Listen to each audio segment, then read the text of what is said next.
In a corner of the universe, beyond human reach, where the stars seemed to murmur ancient secrets, the Gorgons were born. Three sisters, as different as the waves of the sea, but joined by an indestructible bond, reached the world wrapped in an aura of mystery and power. His mother, Cato, a marine deity, and his father, Perseus, the god of the hidden dangers of the ocean, transmitted a legacy that marked their existence as more than mortal creatures.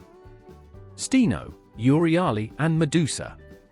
Their names resonated in the silence of the cosmos, each with a different melody. Steno, the strongest, carried an air of relentless determination. His gaze, even before being damned, could disarm the brave heroes. Euryale, the immortal, was the reflection of a contained fury, a whirlwind of emotions that always sought something beyond the visible. And Medusa, the only mortal between the three, was a whisper of humanity among the divine echoes, a spark that made his destiny a more complex enigma. From the beginning, its existence was marked by an eternal conflict between the divine and the monstrous. They were not entirely goddesses, but they were not simple mortals either. In them they lived the majesty of the stars and the cruelty of the marine depths. Their bodies, perfect and terrifying, were a constant reminder of the duality of their origin. But there was something in Medusa that differentiated her from her sisters. His humanity, so fragile and ephemeral, mixed with his divine ancestry, creating a unique being. While Steno and Euryale seemed to accept their immortality as an inevitable destiny, Medusa dreamed with a simpler life, far from the tensions that his divine blood brought with him. His thoughts were full of desires that he could never express. There was a melancholy in his eyes that even his sisters could fully understand. The gods looked at them from above, like who observes a storm that still does not decide where to unleash. The Gorgons were not loved or venerated, but they could not be ignored either. Their lineage, as intricate as the same threads of fate, placed them in a unique position. They were feared and respected, but also despised by their indomitable nature. In the first days, the three sisters lived in a peculiar harmony. Euryale's laughs filled the dark corners of their domains, while Steno took care of his home, always alert to any threat. Medusa, meanwhile, used to walk down the deserted beaches, letting the waves lick their feet while looked at the horizon. At that time, it seemed more human than anyone, silently loading the weight of their mortality. But not everything was calm. Perseus and Ceto's blood did not run calm. On the moonless nights, when the ocean seemed to devour the light of the stars, the power of the Gorgon became tangible. It was a reminder that there was more than simple life inside. There was an echo of chaos, a promise of destruction that made them both victims and threats. From the confines of Olympus, the gods observed, some with disdain, others with a disturbing curiosity. What place had these creatures in the cosmic order? They were not divine, they were not human. They were an awkward reminder that not everything could be classified, that even in the world of the gods there was unpredictable. However, for Medusa, those divine concerns were irrelevant. While her sisters seemed to accept her destiny, she dreamed of something different. There were times when he was lost in memories of a quiet childhood, far from the expectations and looks loaded with judgments. He wondered if mortality was really a weakness or a gift that his sisters could never understand. Steno watched her often, trying to understand that yearning that shone in her eyes. Although he never admitted it, he felt a mixture of admiration and penalty through Medusa. Euryale, more impulsive, used to make fun of her younger sister's dreams, but even she knew there was something special in Medusa, something that words could not capture. The fate of the Gorgons was written in the stars long before they were born. But, for Medusa, that destination looked like an enigma, a puzzle that tormented it on lonely nights. While the outside world began to murmur over the three sisters and their powers, within them, the internal conflict grew, a tension that promised to change everything. And so, in the midst of that divine and monstrous lineage, Medusa walked as a tragic figure, trapped between the splendor of the gods and the shadows of the ocean. A mortal spark that, without knowing it, was destined to light a flame that could never go out. In the vast darkness that precedes the creation of a soul, where the gods whisper secrets that mold and the destination, Medusa emerged. His arrival in the world was not received with the pomp of the gods or with the indifference of mortals. It was something different, a moment that the sea seemed to contain in a sigh, as if even the waves feared disturbing that birth. While Steno and Euryale emerged from the belly of Cato with an immortal brightness in their eyes, Medusa came with a fragility that even baffled their own parents. His skin, warm to touch, was different from the coldness of his sisters. His eyes, far from reflecting the eternity of deities, had a earthly, vulnerable brightness. Ceto held her in her arms with a mixture of bewilderment and sadness. How could a daughter of divine blood lack the immortality that her sisters had received as a right? In the first years, the differences between the sisters became evident. Steno and Euryale grew as powerful creatures, their steps resonated with an echo that seemed to shake the same bowels of the ocean. But Medusa, small and mortal, moved cautiously, as if every day it was a gift that could lose at any time. His laugh, soft and crystalline, did not have the divine resonance of his sisters, but possessed something that not even a Steno could even replicate, a connection with the ephemeral, with the real. Medusa did not understand why his body was different, why he got tired while his sisters kept running, why their wounds left scars while those of Steno and Euryale disappeared as if time had never happened. But I accepted it. There was a stillness in his soul that the other two did not possess. While Siono dedicated himself to perfecting his strength and Euryale experienced the fury of his immortal nature, Medusa spent hours contemplating the world that surrounded her. The waves of the ocean, which for their sisters were simply a reflection of their power, were for Medusa a show. Every dawn, every afternoon dyed red by the sun that descended on the waters, filled it with an emotion that I did not know how to name. His mortality was not something he feared, not at that time. If perhaps, he made her love what surrounded her with an intensity that her sisters could not understand. The god soon noticed this anomaly. A creature born of Ceto and Phorcys, but limited by finitude, was something that Olympus could not ignore. For some, like Athena, Medusa was a curiosity, an exception to divine perfection that aroused both interest and disdain. For others, as Poseidon, his humanity made it more accessible, easier to bend. But for Medusa, those gods were distant figures, shadows that failed to touch the peace he found in the small details of his existence. Steno and Euryale, although immortal, loved their sister. But that love was dyed from a subtle penalty.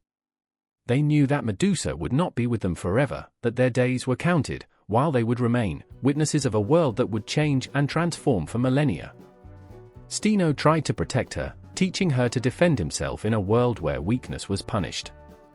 Euryale, more carefree, tried to instill his courage, as if sharing a fragment of his nature could extend the life of his younger sister. But Medusa did not seek to be immortal.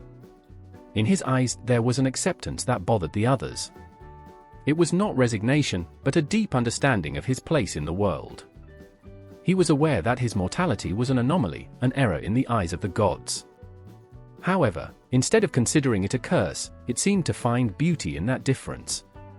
When the three sisters walked together, the contrast was undeniable. Steno and Euryale radiated a power that could make the earth tremble, while Medusa, with its light passage and its calm look, seemed a figure from another world. It was a thin thread that connected immortality with the ephemeral, a bridge that even the gods had planned. Over time, Medusa began to feel the weight of its mortality in more ways. His body, although beautiful, began to show signs of weakness that his sisters never knew. Every time a storm whipped his home, while Steno and Euryale resisted as if they were part of the same ocean, Medusa trembled. Not of fear, but of a vulnerability that made her aware of what it meant to be alive. There were nights in which Medusa wondered if his parents lamented their existence. Why was the mortal one between immortals? What purpose could it have in a world where its fragility was so obvious? But he never asked out loud. He had learned to keep his doubts at the bottom of his heart, as a treasure that only she could understand. Steno and Euryale tried to fill that void with their love, but Medusa knew that there was something in their nature that would always make it different. And although he loved his sisters with all his soul, there was a part of her he felt alone. A loneliness that could not explain, a feeling of being destined for something that he still did not understand. In those days, when the sky was dyed with a deep blue and the stars shone with an intensity that seemed almost cruel, Medusa used to look at the horizon. She wondered if the gods looked at her, if Athena or Poseidon could feel the heartbeat, that constant reminder that her time was limited. And although I did not know what would hold the future, there was something inside that never went out, a spark, small but constant, that seemed to challenge even the gods. The temple of Athena was majestic, wrapped in a serenity that seemed invincible. His white marble columns, polished for the years, reflected sunlight as a mirror of purity. It was a sacred place where the echoes of prayers resonated as a perpetual anthem, and the air smelled of incense and sacred herbs. There, between shadows and lights that leaked through the stained glass windows, Medusa found a shelter. As a child, he had felt an inexplicable attraction to that place. Perhaps it was the force of Athena, goddess of wisdom and war, which seemed to vibrate in every corner of the temple. Or perhaps it was the promise to find a purpose in the midst of the uncertainty of its mortal existence. Whatever it was, Medusa reached the temple like a girl with her eyes full of curiosity, looking for something she couldn't name. The priestesses received it with some reluctance. It was not common for a mortal to be consecrated in such a sacred place, but Athena's will was unquestionable. His presence there was an anomaly that many looked at distrust, but for Medusa, it was an opportunity to belong to something bigger than herself. In the first days, his childhood awkwardness contrasted with the elegance of the other priestesses. Medusa, with his unsafe steps and her trembling hands, tried to adapt to the strict rhythm of life in the temple. The rituals were precise, almost mechanical, and the prayers were repeated with perfection that seemed unattainable.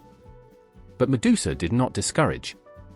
There was a silent determination that few could perceive, a desire to demonstrate that their humanity was not a weakness, but a strength. The teachings in the temple were both spiritual and practical. Medusa learned to read the old texts that narrated the feats of Athena, to mix ointments with healing properties, and to direct ceremonies that connected the faithful with the goddess. Every day was a challenge, but also a small triumph. His agile mind absorbed each lesson with a speed that even surprised the most veteran priestesses. However, what most fascinated Medusa were not the lessons, but the temple itself. In the calm hours, when the sun fell and the shadows covered the walls, Medusa was lost between the halls.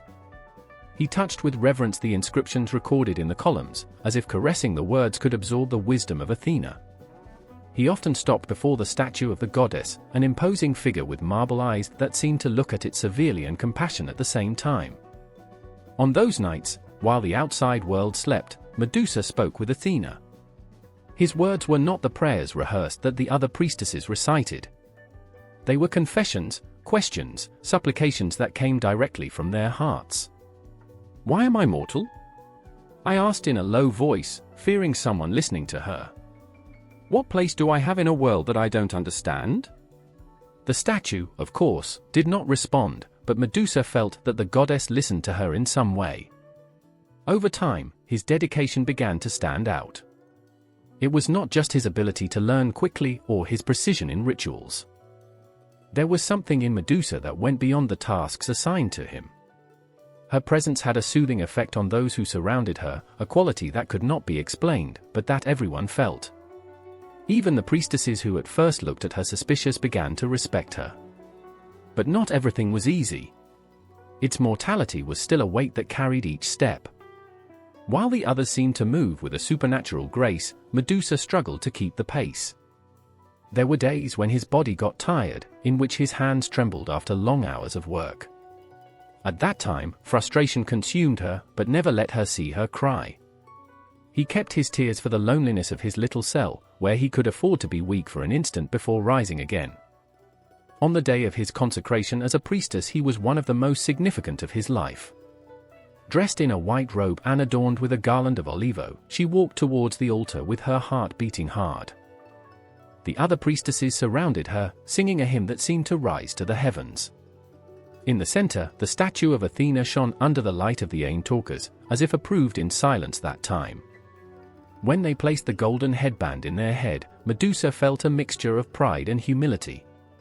For a moment, it was allowed to believe that its mortality did not make it less worthy. In his heart, he made a vote not only of chastity, as tradition demanded, but also of absolute loyalty to Athena. At that time, she decided to dedicate her life to the goddess who had accepted her, despite her imperfect nature. However, even in the midst of that joy, there was a shadow that Medusa could not ignore. A feeling that he could not define, but that was hidden in the dark corners of his mind. While the priestesses congratulated her and the songs filled the temple, Medusa looked up towards the statue of Athena. For a moment, he swore that marble eyes shone with an intensity that made her shiver. There was something in the air, something that I could not understand, but that seemed to approach, slow but relentless. And although at that time Medusa did not know, that day not only marked the beginning of his life as a priestess, but also the principle of a destiny that would change his world forever. Athena, the goddess of wisdom and war, was an imposing figure that dominated both respect and fear of those who pronounced their name. It was not like the other gods, capricious and sometimes cruel. Athena represented the balance between strategy and strength, logic and passion. His presence in Olympus was a lighthouse of authority that even Zeus respected. And for those who served in her temple, she was much more than one deity, it was an ideal. For Medusa, Athena was not only the reason for his consecration, but also an enigma. As a child, I had heard stories about the goddess born of Zeus's head, completely formed, armed and ready for battle. It was the incarnation of divine perfection, a figure that left no place for doubt or weakness. Medusa admired her deeply, but she also felt an insurmountable distance between them. How could a simple mortal, fragile and ephemeral, win the favor of someone so perfect? The priestesses of the temple had a sacred role, preserve the purity of Athena and ensure that rituals and offerings were worthy of their greatness. But his work went beyond ceremonial acts. They were the guardians of wisdom, the intermediaries between men and the goddess. The women who served in the temple of Athena were seen as examples of virtue, discipline, and absolute devotion. They renounced their personal lives to dedicate themselves to the goddess, accepting an existence of chastity and sacrifice. Medusa accepted these rules naturally. While his humanity sometimes made him yearn for what he could never have, a home, a family, a simple life, understood that the privilege of serving Athena exceeded any personal sacrifice. For her, being a priestess was not just a duty, it was an act of love and reverence. However, there was more than reverence in Medusa's relationship with Athena. There was a silent desire for approval, and desire to be seen and recognized by the goddess. In the calm nights, when the temple was wrapped in silence, Medusa knelt in front of the marble statue, with fixed eyes on that perfect face. "Do you see me, my lady?" I asked inside. "Am I worthy of you?" Athena was known for his justice, but also for his severity. I did not tolerate errors or weaknesses. The priestesses knew it well and lived under that constant shadow. A ritual failure, a moment of carelessness, could be interpreted as a disrespect towards the goddess. For Medusa, this pressure was both a motivation and a load. Every day he struggled to be impeccable, to fulfill in every detail of the ceremonies, to demonstrate that his mortality was not an obstacle to their devotion. Athena, meanwhile, seemed distant. She was not a goddess who showed her favor in an obvious way. While other deities granted blessings and tangible favors to their followers, Athena remained enigmatic. His signals were subtle, difficult to interpret. A particularly abundant harvest, a favorable climate for war, were the ways in which he manifested his approval. For Medusa, this only increased his desire to highlight, to be a small spark that caught the attention of that divine force. The role of the priestesses was not only spiritual, but also social. They were educators and counselors, both for the faithful who went to the temple and for the leaders who were looking for the Athena guide. In a world dominated by men, the women of the temple of Athena had a power that few could match. His words, backed by the goddess authority, could influence political and military decisions. Medusa, with its intelligence and its observer nature, stood out in this aspect. I had a skill specialty to listen and understand the needs of others. Her voice, soft but firm, had a reassuring effect on those who were looking for her. Even the most proud leaders found comfort in their words, as if the spirit of Athena lived in it. But that connection with Athena was not always clear. There were times when Medusa felt lost, as if her humanity separated her from the perfection she was trying to achieve. He wondered if the goddess considered her an error, an anomaly that should not be there. These doubts persecuted her in moments of loneliness, when the weight of her mortality became more evident. There were those who whispered in the temple that Athena saw something special in Medusa. Some said that their presence was proof that even mortals could aspire to greatness. Others, more cruel, hinted that their mortality was a reminder that it could never live up to the goddess' expectations. Medusa listened to these comments, but I never let them penetrate too much. He knew that his place in the temple was not an accident, and although he did not understand the purpose of his destiny, he was determined to fulfill him.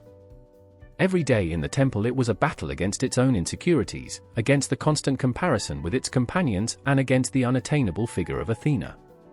But in that fight, Medusa found strength. Each ritual, every prayer, every act of devotion was a way of getting a little closer to the goddess. However, at the bottom of his heart, there was a question that never dared to ask out loud: could a mortal earn the love of a goddess who did not know the weakness? And while that doubt settled as a shadow, fate was woven in silence, preparing to twist the course of his life in a way that he could not even foresee. The vote of chastity was the core of life in the temple of Athena, a sacred promise that separated the priestesses from mundane passions and brought them closer to the divine ideal of purity and discipline. It was an irrevocable promise, a sealed pact not only with words, but with the heart and soul. For Medusa, making this vote was a moment loaded with solemnity and emotion, a step that marked the beginning of a life completely dedicated to the goddess. The day Medusa pronounced his promise, the temple was wrapped in an almost palpable silence. The torches illuminated the marble columns with a dim light, and the echo of the songs of the other priestesses filled the air like a sacred murmur. Dressed with a white robe, purity symbol, Medusa walked towards the altar with slow steps, feeling the weight of each movement. His bare feet touched the cold stone floor, but his mind was on fire with thoughts found. It wasn't just a ritual, it was a resignation. With those words, Medusa not only promised chastity, but also left behind any dream or personal desire. At that time, he resigned from the possibility of loving, of being loved in the human sense, of forming a family or experiencing the little joys of an ordinary life. For someone so young, that resignation had a monumental weight.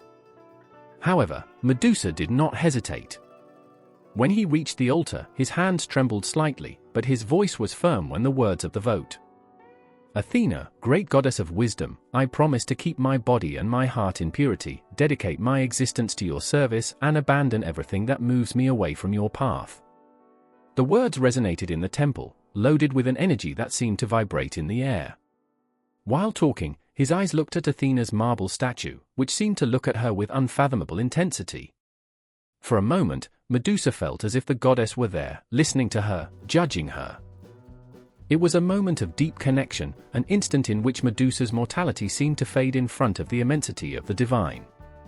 After the vote, the other priestesses surrounded her, placing an olive tree on her head as a symbol of her new life.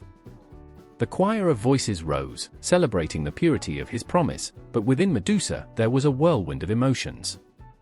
There was pride and satisfaction, but also a small shadow of uncertainty, a question that could not silence: would it be able to fulfill that promise in a world so full of temptations?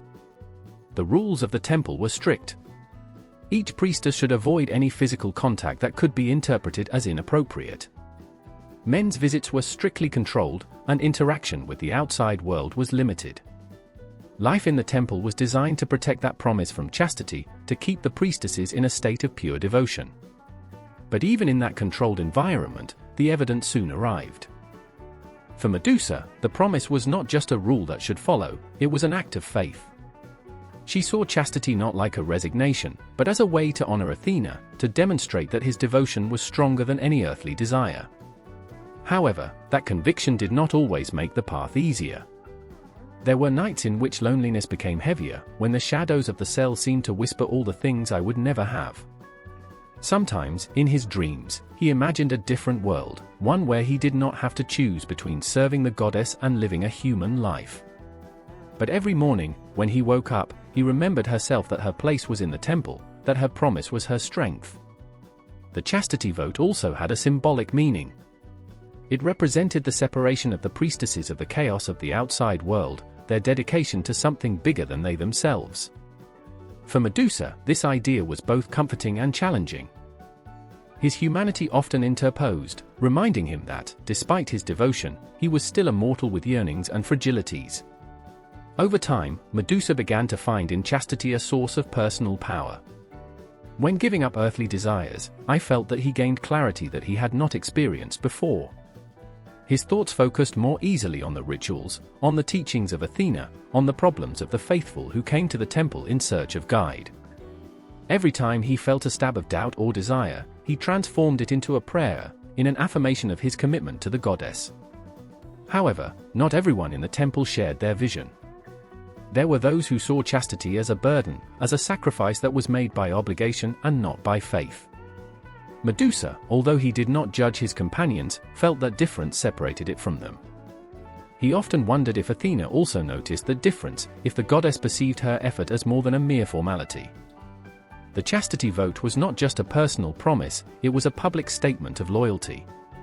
And like any promise made before the gods, it was loaded with consequences. Breaking it would not only mean dishonoring Athena, but also bringing a curse about the priestess and temple. It was a heavy burden, but Medusa accepted it serenely, convinced that her faith would sustain her in the most difficult moments. However, while Medusa lived in the purity of his promise, fate wove a dark thread in his life, one that would test everything he believed, everything he was. And although I still couldn't see it, that test was slow but sure, like a storm on the horizon that still seems distant, but whose echo is already felt in the wind. The sea, eternal and unfathomable, was the kingdom of Poseidon, the god whose emotions were as unpredictable as the waves that whipped the coasts. It was an imposing figure, with a presence that inspired both admiration and fear. His eyes, deep like the oceans, seemed to contain secrets that no one else could understand, and his voice echoed with the power of a storm. Although his domain was far from the temple of Athena, his influence was impossible to ignore. And one day, that influence went to Medusa. Poseidon was not known for his patience or his subtlety. His interest could be as devastating as a tsunami, sweeping everything in his path. He was a god who took what he wanted, who did not know limits or barriers. That was how, in one of his whims, his gaze landed in Medusa, a mortal whose beauty and grace began to be legendary even outside the temple walls. The first time Poseidon saw her was at a festival dedicated to Athena.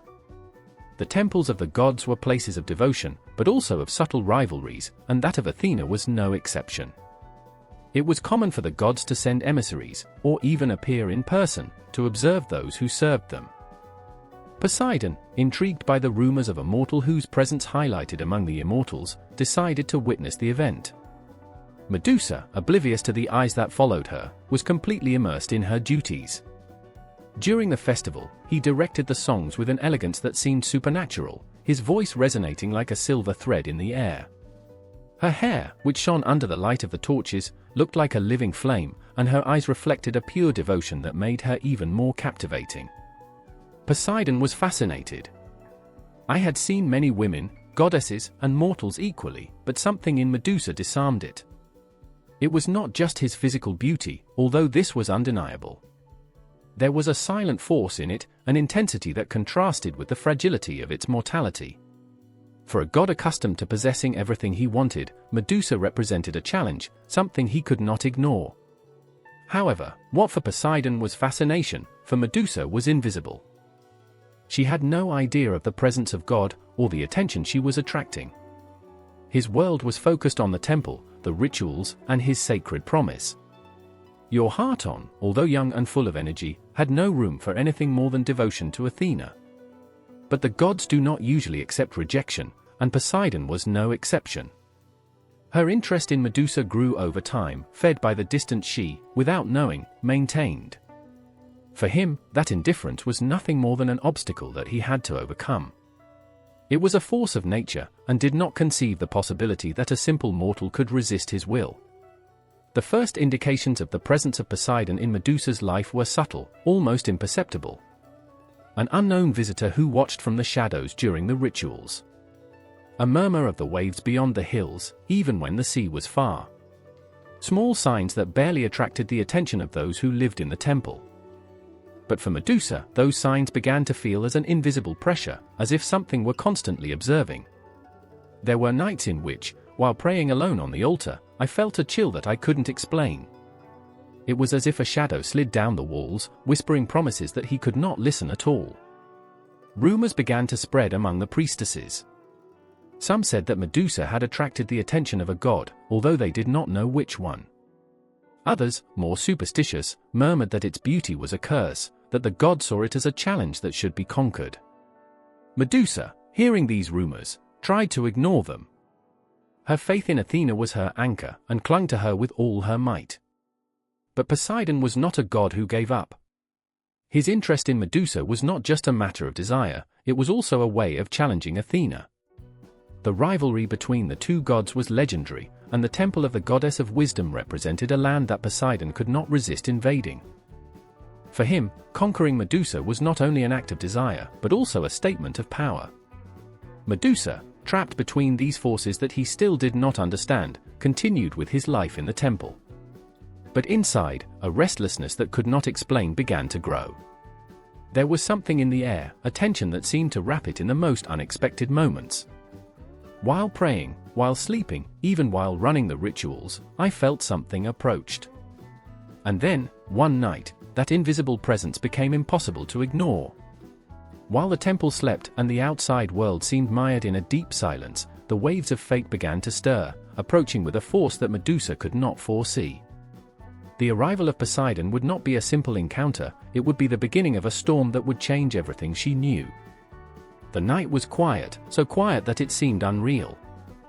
The temple of Athena was mired in a deep silence, broken only by the soft crackling of the torches that illuminated the marble columns. The moon shone high in the sky, bathing the sanctuary with a silver, almost divine light. For Medusa, it was a night like any other. After performing the last rituals of the day, he had retired to the main altar to pray in solitude, looking for the peace he always found in his connection with the goddess. But that night would be different. The atmosphere suddenly changed. A chill toured the air, as if the whole world contained breathing. Medusa, on the knees in front of the statue of Athena, felt a knot in the stomach, an intuition that could not ignore. He looked around, but he saw nothing. The light of the torches blinked, as if an invisible force were playing with them. The temple, who had always been a safe shelter, now felt strange, as if something dark were invading him. Then, he felt it. A powerful and overwhelming presence, like a wave that threatens to destroy everything in its path. Before I could react, the figure of Poseidon appeared on the temple threshold. His silhouette, wrapped in shadows, seemed gigantic under the moonlight. There was something in his gaze that froze the blood, a mixture of desire and challenge, as if he had come not only through Medusa, but also to insult Athena himself. Medusa quickly got up, her heart beating hard. "Who dare to desecrate this temple?" he asked, his firm voice despite the fear he felt. Poseidon advanced without hesitation, his presence filling the space. "Who am I?" "I am the Lord of the Oceans, who makes the earth tremble with a simple gesture. But tonight, beautiful jellyfish, I have not come for Athena or its temple. I have come for you." Poseidon's words fell as a sentence. Medusa instinctively backed away, looking for refuge in the statue of Athena that rose behind her. "This is a sacred place," he said, his voice breaking slightly. "Here only the goddess of wisdom reigns. You have no right to be here." But Poseidon didn't listen to her. For him, the rules and the limits meant nothing. It was a god, and the wishes of a god could not be denied. His interest in Medusa was not new, but now, in the darkness of the night, he had become an obsession that pushed him to cross all barriers. Medusa tried to stand firm. His life had been dedicated to devotion, purity, to an ideal that now seemed to break before his eyes. "Athena will not allow this," he said, clinging to his faith as a last bastion of hope. "Attempt?" Poseidon replied with a mocking smile. "She is not here now." And with those words, everything changed. Poseidon advanced towards her, and Medusa felt that time slowed down. He tried to escape, but his body frozen, paralyzed by fear and helplessness. It was as if Poseidon's power wrapped her, a dark ocean that dragged her into the inevitable. The altar, the place that had always been his refuge, now became the stage of his greatest tragedy. The statue of Athena, a silent witness of what was happening, seemed to look at it with a mixture of fury and pain. Medusa, trapped between the overwhelming power of Poseidon and the indifference of cold marble, felt how his world collapsed. When everything ended, the temple was wrapped in a heavy, almost unbearable silence. Poseidon left as he had arrived, leaving behind him an impossible vacuum to fill. Medusa, shattered both in body and spirit, collapsed in front of the altar. The tears ran down his face as he clung to the pedestal of the statue, pleading with Athena to help her, protect her. But Athena did not respond. Humiliation and pain were unbearable, but the worst was silence. Medusa, who had always felt the presence of Athena as a constant comfort, now felt completely abandoned. He had fulfilled all the rules, had given his life to the goddess, and yet, there was, alone in her darkest hour. The temple, which was once a symbol of protection and faith, now felt like a prison. Every corner seemed to shout his failure, his inability to protect herself or to defend the holiness of the place. And while the first lights of dawn began to illuminate the columns, Medusa knew that his life would never be the same again. In the distance, in the Olympus, Athena observed. The goddess, always fair and severe, felt an anger that burned like fire. But his anger was not addressed to Poseidon, not even the act that had just profaned his temple. No, his fury had another objective, one that would change the fate of Medusa forever. The dawn light bathed the temple of Athena, but instead of bringing calm, it seemed to illuminate the devastation of what happened. Medusa, still prostrated in front of the altar, cried in silence.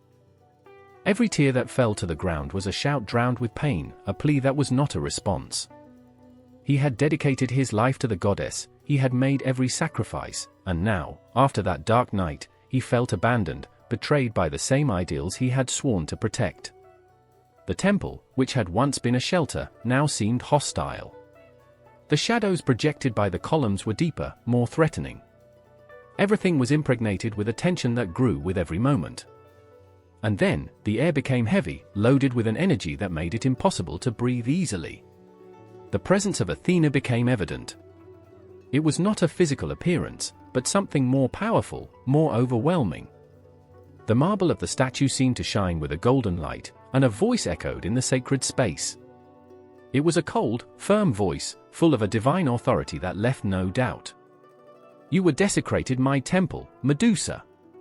Medusa looked up, her eyes reddened by crying. "I wasn't me," he shouted, his voice broken by despair. "It was Poseidon. He attacked me. I did nothing." But Athena's voice showed no compassion. "This place was sacred. Your votes were sacred. And now, the temple is stained. Where were you?" Medusa whispered, with a voice, but his question was not unanswered. "My eyes see everything, Medusa," Athena replied, with a calm that froze the soul. "What happened here was not only an insult to me, but the principles I represent." Medusa felt that the ground staggered under her. "I couldn't believe what I listened." He had been a victim, a defenseless mortal against the power of a god. How could Athena blame her? "You, with your beauty, with your presence, you attracted this misfortune," Athena continued. "And now, that beauty will be your punishment." Medusa opened his eyes in disbelief, but he didn't have time to protest. The energy that filled the temple concentrated on it, wrapping it in a blinding light. It was a power that could not resist, a force that penetrated each fiber of his being. The pain was indescribable. Medusa shouted while his body changed, while his humanity was starting to hurt. His skin, soft and warm, began to harden, to transform into something cold and squamous. His hair, which once had been his pride, now twisted and stirred, becoming a nest of living snakes. The sizios of those creatures filled the air, a sinister choir that replaced the sacred songs of the temple. His eyes, before full of life and devotion, became wells of a dark power. Now they had the ability to make anyone looking directly into stone. It was a gift and a curse, a destruction tool that symbolized Athena's hatred towards what Medusa represented. When the transformation ended, Medusa fell to the ground, exhausted and trembling. The temple was silent, except for the disturbing sound of the snakes that now crowned their head. He tried to get up, but his body felt strange, as if he no longer belonged to him. Athena spoke again, his voice echoing with a final sentence.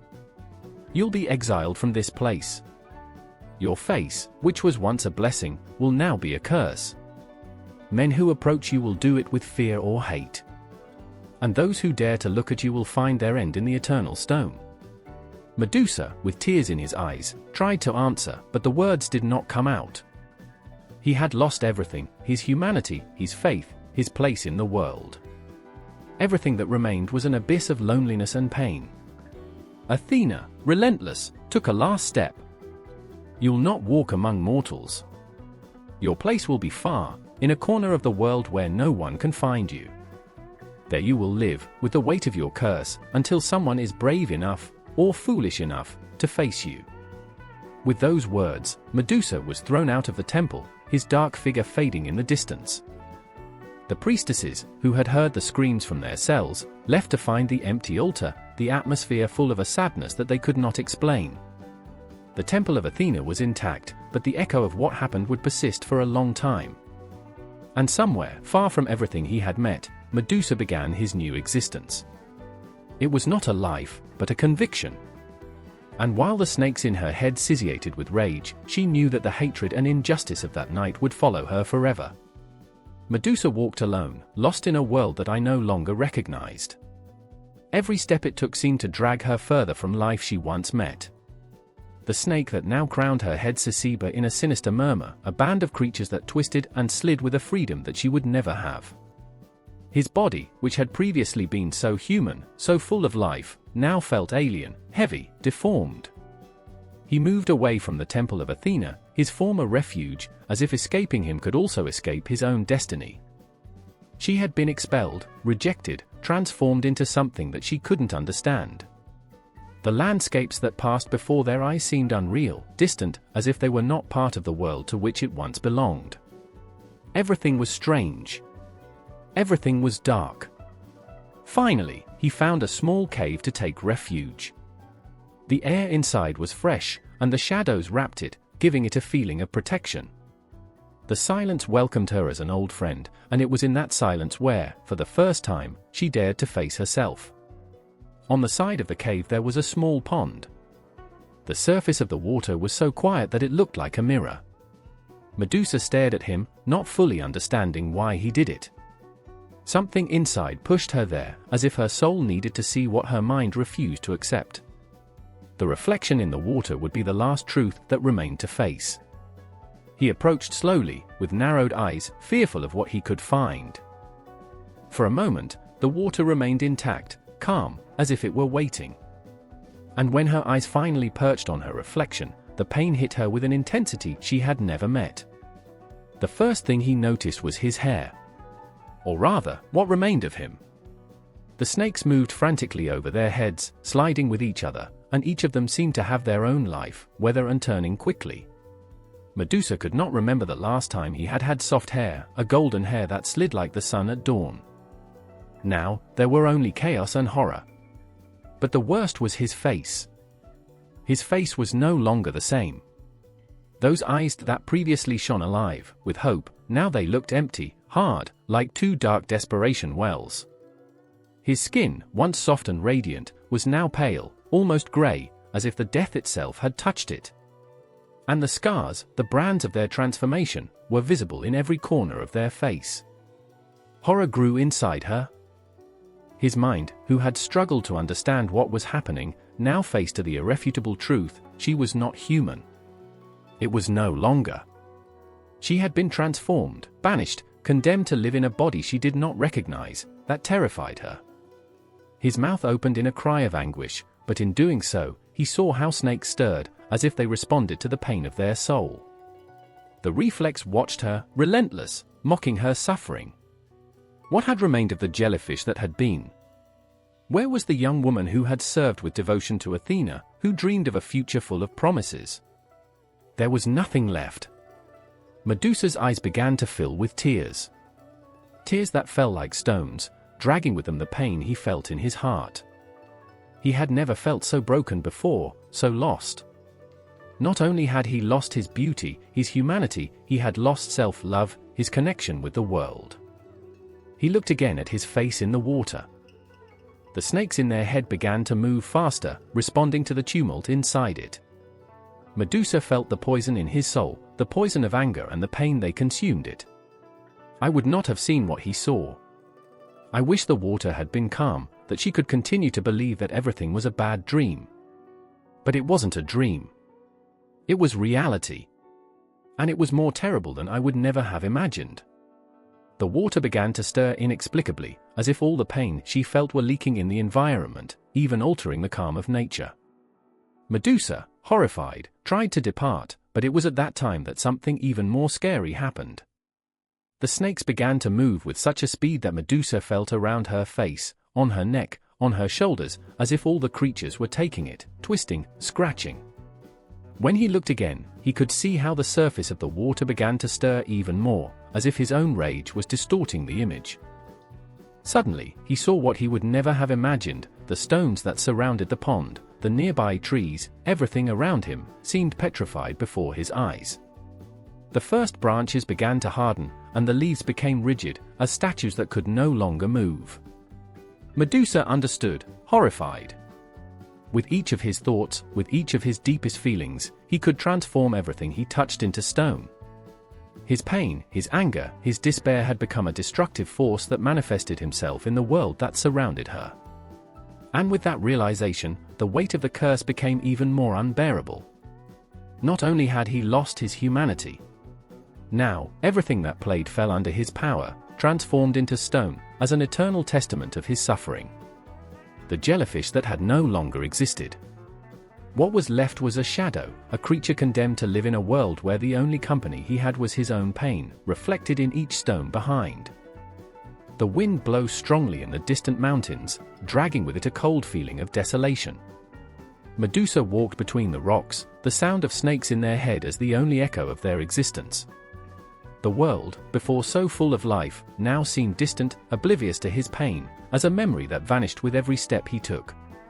He had left behind the lands where he had ever met the sunlight, where he had been a vibrant young woman, a priestess of Athena, a mortal being who breathed with hope. Now, his breathing was heavy, as if his own body refused to accept it. He no longer felt the warmth of his own flesh, nor the family beat of his heart. Only the snake's empty eyes and the sound of his broken soul remained. The mountains extended endless before her, vast and silent. Medusa observed them without really seeing them, lost in their thoughts, but knew, deep in their being, that she was sentenced to wander for them forever. The punishment that Athena had imposed on him was clear: he would be banished from everything he knew, apart from men, of the gods, of humanity itself. The transformation had begun slowly, like a shadow that seized his body, but over time he had intensified, until he became his only reality. His skin had become cold, rough, like that of a snake, and his humanity, that essence that connected it with the world he had left behind, had vanished. The eyes that ever shone with innocence and love were now two unfathomable gaps, full of a deep pain that I could not share. The connection with the world no longer existed. Neither with the men who had once admired her beauty, nor with the goddesses who had protected her. Medusa, in her isolation, could not help asking if there was still something of herself. His body no longer responded in the same way. It had become a monstrous reflection, a being whose existence revolved around his curse. The snakes in his head, which once were only a representation of his suffering, were now an extension of his being. Every hiss, every movement, accompanied her as a macabre song that never ceased. With every day that passed, the rage I felt became part of its essence. The anger that Athena had unleashed in her, an anger so fierce that she could destroy everything she touched, consumed her. I could no longer remember what it was like to live without fear, what it was like to trust others, what was it to love and be loved. I could no longer remember the face that I once saw in the mirror, nor the soft figure that walked through the halls of the temple. In his solitude, he began to understand what he had lost. He had not only lost his beauty, but also his connection with humanity. She was no longer a mortal woman. I could no longer feel the heat of one hug, the touch of the skin against that of another being. He had been condemned to a life of isolation, contempt, and fear. No one could approach her without being petrified by her gaze, no one could hug her without being destroyed. His humanity, that bond that united her to the world, had disintegrated slowly, until he became dust. And yet, sometimes, when anger calmed down, when the notes of snakes softened, he could hear the distant echo of his ancient life. He remembered how he used to walk through the temple gardens, how his steps resonated in the sacred halls, how he felt love and devotion to Athena. He remembered the promise of chastity he had made, the oath of serving the goddess with purity. Where had that woman been? Who had taken her from her destiny? The answer, bitter and cruel, resonated in his mind: Athena. The goddess who once had been her protector had abandoned her, destroyed her, and now there was only the shadow of what she was. Medusa began to understand that there was no place for her in the world of mortals. His face, his body, everything that was once recognizable, was now part of an endless condemnation. There was no hope. There was no future. Only the endless darkness of its existence remained, surrounded by the snakes that slid over their skin, always reminding him of his monstrosity. On the most lonely nights, when the cold of the mountain pump led to the bones, Medusa closed his eyes and wondered if one day someone, some brave or desperate soul, would dare to look at her and see beyond her curse. Would it be possible for someone to see her like the woman who once was? Or would it always be seen as a monster, a nightmare creature, condemned to live in the dark, far from everything he once loved? The transformation had gone far beyond his body. He had changed inside, and he no longer knew if there was something of the jellyfish that had been. I could no longer remember it clearly. He had been a deadly being, a woman who loved life, who worshipped Athena, who dreamed of a future full of hope. Now, all that had faded, transformed into a dark shadow, into a monster that roamed a world that feared it, that rejected it. The isolation was his only company, the only constant in his new life. Snakes, empty eyes, constant anger. Humanity had vanished, and with it, the last spark of hope. The sky was covered with dense clouds when Medusa reached the coast. The waves collided with the rocks with fury, as if the sea shared its internal anger. There was no soul in sight, just the sound of water and the whistle of the wind. The world seemed to have forgotten her, but maybe that was the best. His exile was not just a punishment, it was a way to protect the world from what she had become. The island of Sarpedon stood on the horizon, wrapped in mist. From the distance, it seemed like a desolate place, an extension of rock and loneliness in the middle of a hostile sea. There were no green fields or cozy houses, just a promise of isolation.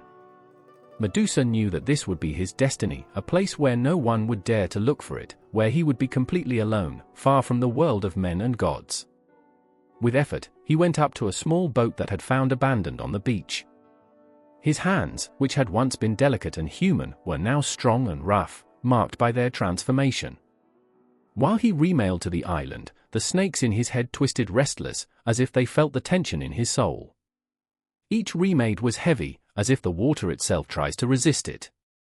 The trip was long and silent, except for the crunch of the boat and the constant rhythm of the rowing. The waves seemed to want to swallow it, but Medusa was not afraid. He had lost so much that there was no room for terror. What awaited her on the island was not worse than what she had already lived. If something, the perspective of being completely alone offered a strange comfort. There, at least, I wouldn't have to worry about damaging anyone. There, his eyes and curse would not be a threat to others. When he finally reached the shore, Medusa stopped, breathing deeply. The island was as gloomy as it seemed from a distance. The black rocks formed an abrupt landscape, and the air was impregnated with salt. There were no high trees or animal life sounds, only the murmur of the sea that crashed into the coasts. It was a dead place, but somehow, that void seemed adequate. It was as if the island had been created to house its pain, to reflect the desolation it carried inside. Medusa descended from the boat, feeling cold stones under his feet. Every step it took seemed heavier than the previous one, as if the ground tried to absorb it, as if the island wanted to become part of its eternal loneliness. He walked until he found a cave, a rudimentary shelter in which the nights could spend. I didn't need much. Her needs were minimal, and her only company would be the snakes that never left her. Inside the cave, the darkness was total, but it didn't bother him. His eyes could even see in the gloom, an ironic gift of his curse. He sat on the rough floor and observed the empty space around him. This would be your home now. There were no temples, nor altars, nor company. Only the cave and the echo of its own existence. While the hours passed, Medusa found himself reflecting on what he had lost. He thought of the days in the temple of Athena when his life was full of meaning and purpose. He recalled the laughter of the other priestesses, the soft murmur of his prayers, the heat of the sun in his skin. All that seemed so far now, as if it belonged to another life, to another person who no longer existed. Sarpedon Island was a place that devoured memories. Medusa could feel how every thought about his past life faded little by little, consumed by loneliness. Sometimes, he tried to resist, clinging to the images of his youth, but it was useless. The island was relentless, like its curse, and soon, nothing left of the jellyfish that once was. In spite of everything, there were times when a small spark of hope shone inside. Maybe, I thought, loneliness could bring some peace. Maybe, in this desert place, I could find a way to accept what had become. But even those thoughts were fleeting, swept quickly by the reality of their situation. I was trapped in a prison that had no walls, sentenced to an existence of perpetual isolation. The time on the island made no sense. The days slid on nights, and nights in days, without distinction. Medusa no longer counted the months or stations. Everything mixed in an endless flow of vacuum and silence. Sometimes, he sat on the shore and watched the sea, wondering if one day someone would dare to come here. But I knew that was almost impossible. His name, his face, his curse, everything was. And while watching the horizon from the shore, he knew that his exile was not just physical, it was a complete separation of humanity, a distance that could never cross. The first time Medusa listened to steps on the island, a shudder toured his body. One of them carried a bright shield, polished as a mirror, a preparation that only confirmed what Medusa feared. They had not reached the island out of curiosity or accident. They came for her. He felt a mixture of sadness and anger. These men, like so many others, saw her as an award, a challenge to conquer. It didn't matter that it would have ever been a woman, a priestess, a human being with dreams and desires. For them, it was nothing more than a monster, a creature that should be eliminated or subjugated. His humanity had been completely erased, reduced to a name that inspired terror. The men stopped in front of the entrance of the cave, their voices muttering with each other. Medusa didn't need to listen to understand what they said. They were planning how to attack her, how to avoid her gaze so as not to become stone. His strategies seemed almost pathetic. None of them really understood what they faced. They thought she was a simple creature that could hunt, a beast to which they could submit with brute force. They did not know that what they faced was not only their power, but also the weight of their accumulated pain and anger. When the men entered the cave, Medusa remained silent, letting the darkness cover their figure. The first one advanced with caution, holding his shield in front of him as a barrier. But Medusa knew that it didn't matter how much he tried, at some point, I would have to look at her. The second man held a torch, illuminating the rock walls with a dim light. His hands trembled slightly, but his steps were firm. The third, the youngest, wore the unbalanced sword, his nervous but determined gaze. Medusa waited until they were close enough. It was not mercy or compassion. She knew they hadn't looked for her to speak, to understand her, to see her as more than a monster. If he let them go, they would simply return with more men, with more weapons, and their torment would have no end. When he took the first step out of the shadows, the man with the torch saw it and backed away instinctively, his eyes open par. "There is!" he shouted, but it was the last thing he said. Medusa's gaze caught him before he could look away, and in an instant, his body began to harden. The sound of the stone replaced shouting, and in a blink, where there was a man before, now there was a statue, motionless and cold. The other two men reacted quickly. He who held the shield tried to use it to reflect the image of Medusa, but was a clumsy weapon against someone who knew every corner of the cave better than them. Medusa moved with a speed they did not expect, surrounding them, letting panic seize them. The youngest tried to attack her, her sword cutting the air with despair. But at the time their eyes met those of Medusa, their destiny was sealed. The sword fell from his hand while his body began to petrify, his frozen expression in a mixture of terror and surprise. His statue stood, as an eternal reminder of his boldness. The last man, the shield, backed away, his pale face uncovered with sweat. "Curse," he murmured, while trying to flee from the cave. But it did not go far. Medusa, tired of the persecution, allowed her gaze to reach him. He also became stone, his shield falling to the ground with a deaf noise. When everything ended, Medusa remained motionless for a moment, surrounded by the statues that were previously men. His snakes moved slowly, as if they also felt the weight of the moment. There was no victory in what had just happened, just a bitter resignation. The stone bodies were silent witnesses of what she had become. A part of Medusa wanted to shout, break the statues, erase any evidence of what he had done. But another part, colder and more hardened, knew this was inevitable. These men had not come with good intentions. They had looked for her to kill her, to turn her into a trophy. And now, they were the ones who were trapped in time, monuments to their own arrogance. Medusa left the cave and walked to the shore, leaving the statues behind. He sat next to the water, looking at the horizon while the waves continued his eternal sway. I knew this would not be the last encounter. There were others that would come, others that would see it as an objective or as a challenge. And she, trapped in this lonely existence, would continue to face them, again and again. In the villages at the foot of the mountains, among the fishermen on the coasts, and in the temples where the priests muttered prayers to the gods, the name of Medusa began to resonate with a disturbing intensity. It was a name that traveled from mouth to mouth, growing and transforming with each narrator.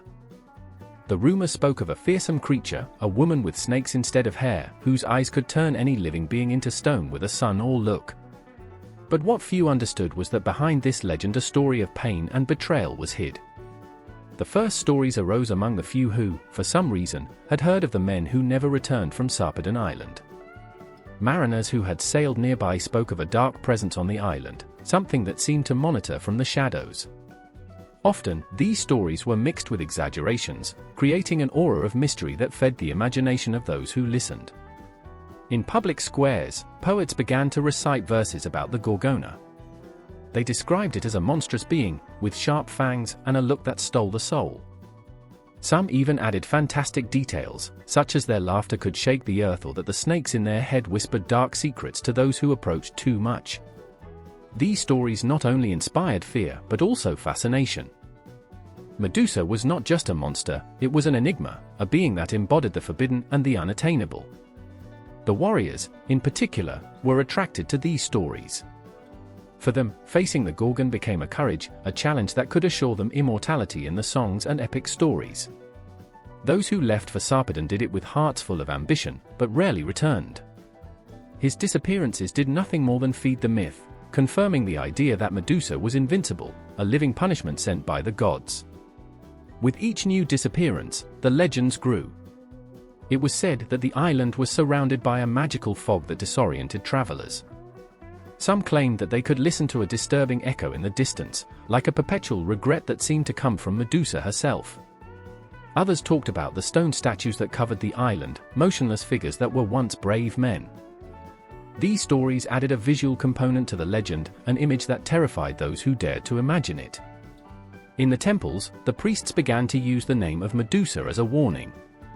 "Be careful with pride," they said. "Remember that even the bravest can be punished by the gods." The myths about the Gorgon were intertwined with the moral teachings, making it a symbol of what happens when one challenges the divine laws. However, in these stories something essential was omitted, the humanity that Medusa had lost, the suffering he had endured. For the people, she was not a victim, it was a woman, a shaped curse. In cities, sculptors and painters began to capture their own vision of the Gorgon. Each work was more grotesque than the previous one. They represented it with exorbitant eyes, a mouth that spit poison, and a deformed body. These images reinforced the idea that Medusa was not only a physical danger, but also an aberration of nature, something that should not exist in the world of men. But none of these representations was faithful to reality. No one knew that, in his isolation, Medusa still had moments of humanity, fragments of the woman who once was. The children listened to these stories before sleeping, their eyes full of astonishment and fear. The parents told them not to look too much in the mirror, just in case the Gorgon was on the other side. The women made the sign of protection when they heard their name, and the elders murmured prayers to remove their spirit. the figure of Medusa became something omnipresent, a shadow that extended throughout Greece, from the hills to the coasts. But in the midst of all this fear and fascination, there were those who saw something else. A few, those who understood the stories behind the legends, whispered among them that Medusa was not a monster by choice. Who really is the culprit? They wondered. Was Medusa who desecrated the temple, or was she also a victim of the whims of the gods? These questions rarely asked themselves out loud, but for those who dared to ask them, the history of Medusa was a reminder of divine cruelty and what happens when men dare to judge without understanding. Over time, Medusa's myth ceased to belong only to the men looking for glory or the poets who embellished the tragedy. It became something bigger, a symbol that transcended time and space. Some saw her as a punishment, others as a warning, and a few, in silence, considered her a tragic figure, trapped in a narrative she had not chosen. Meanwhile, in Sarpedon's solitude, Medusa continued to face the intruders, the men who arrived with swords and ambition. Every time one of them fell to his gaze, the myth grew a little more, extending his shadow over Greece. And even if he didn't know, his name and his image was destined to be remembered forever, not as the woman who had been, but as the Gorgon, the monstrous guardian of a forgotten island. On the silent nights of Sarpedon Island, while the waves broke gently against the rocks, Medusa often thought of their sisters, Steno and Euryale. He remembered the days when the three shared laughs and complicity, before his destiny separated it from them, before he became what he was now. The snakes in their heads whispered with concern, reflecting their own internal agitation. Loneliness weighed, but I didn't expect someone to look for her, much less them. However, in a grey dawn, something changed. A few different steps resonated on the island, lighter, safer, but also loaded with an energy that Medusa recognized instantly. They were not those of armed intruders or hunters who came to look for glory. These footsteps brought with it a family echo, a link that had not broken, although the distance and time would have put it to the test. Steno and Euryale had decided to look for their younger sister. Since they knew what Athena had done to him, his anguish and fury grew day after day. Unlike Medusa, both were immortal and understood the cruelty of the gods in a deeper way. But even in their immortality, they felt the weight of injustice committed against Medusa. They could not remain indifferent. When the two came to the entrance of his sister's cave, they stopped. Steno, always the boldest, was the first to speak. "We know you're there, Medusa. We know what they did to you, and we don't come to judge you." His voice was firm, but there was a left pain in her, as if every word rasped her inside. Euryale, next to him, looked towards the dark, his eyes shining with a mixture of hope and fear. "We are your sisters," he added gently. "And we have come to be with you." From the shadow of the cave, Medusa observed. His heart accelerated when he recognized his faces, the same as his refuge had been so many times. But the doubt kept her motionless. Would they be able to accept what had become? Could you look at her without horror, without rejection?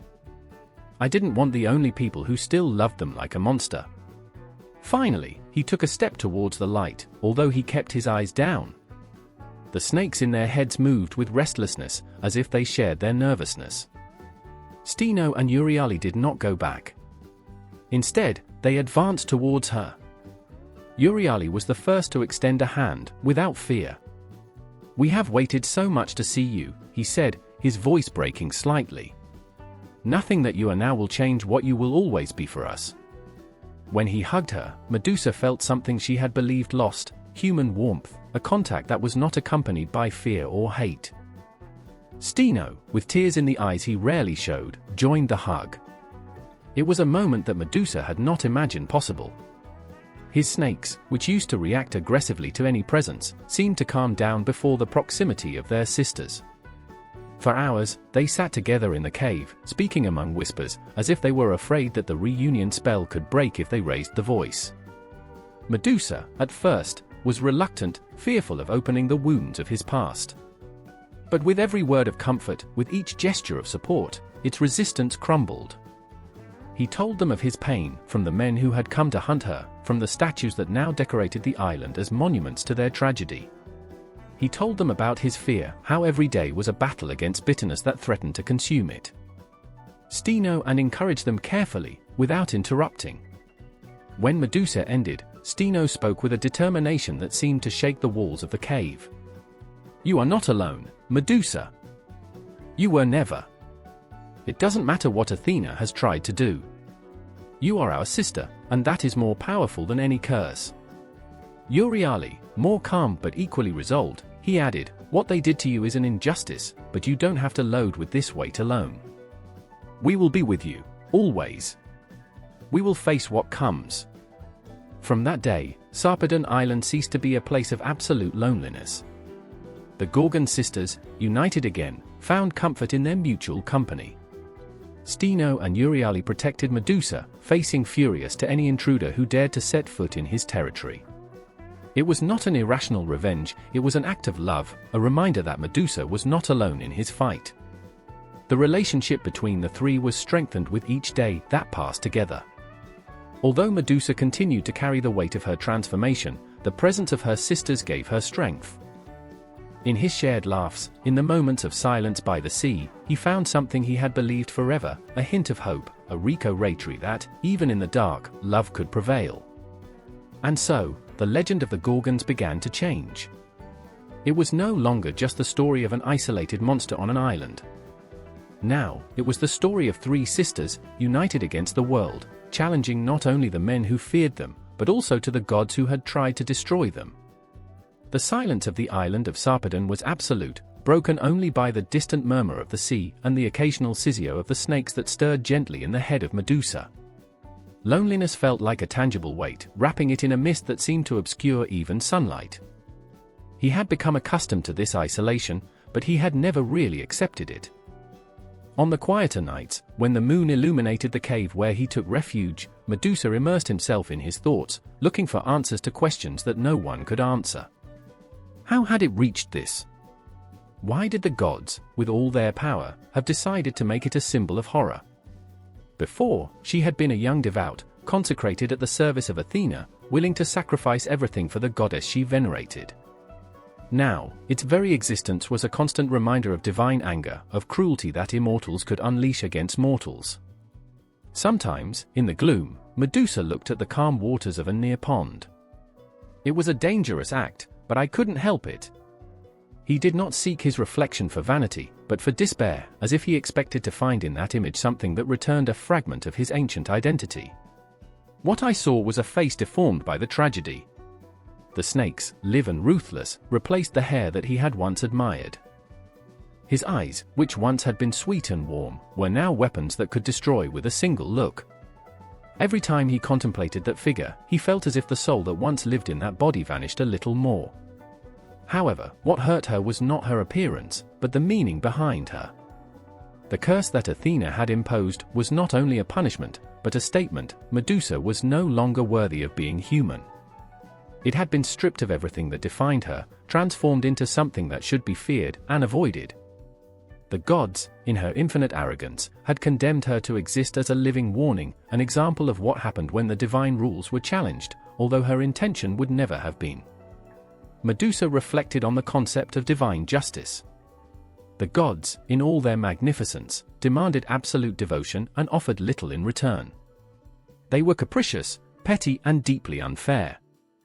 They had punished Prometheus for giving humanity fire, Sisyphus for challenging death, and her for an act that had not been her choice. In those moments of reflection, Medusa felt a fury that burned inside, a fire that rivaled his pain. Who were they to decide their destiny? What right had to take away their humanity, their life, their future? But fury could not hold it completely. There was also sadness, a deep sadness that was leaked in every corner of his being. He remembered the days in the temple, when the laughs echoed between the columns and the incense filled the air. He remembered the nights in which he knelt before the statue of Athena, feeling that his goddess listened to her, that her faith was corresponded. That connection had disappeared, broken by betrayal and punishment. Athena, the goddess who had loved and served, had been the one who had turned her back in the most cruel way. Do the gods feel shame? He thought of jellyfish in his solitude. Do you know what mortals do, or simply enjoy our suffering? These questions resonated in their mind again and again, without an answer. It was as if the gods were so distant, so high in their heavenly thrones, that they never considered the consequences of their actions in the hearts and souls of those who adored them. On the island, every day it was a reminder of what I had lost. The statues of the men who had tried to kill her became their involuntary companions. Each figure frozen in stone was an echo of its own curse, proof of how they had transformed it into an involuntary weapon.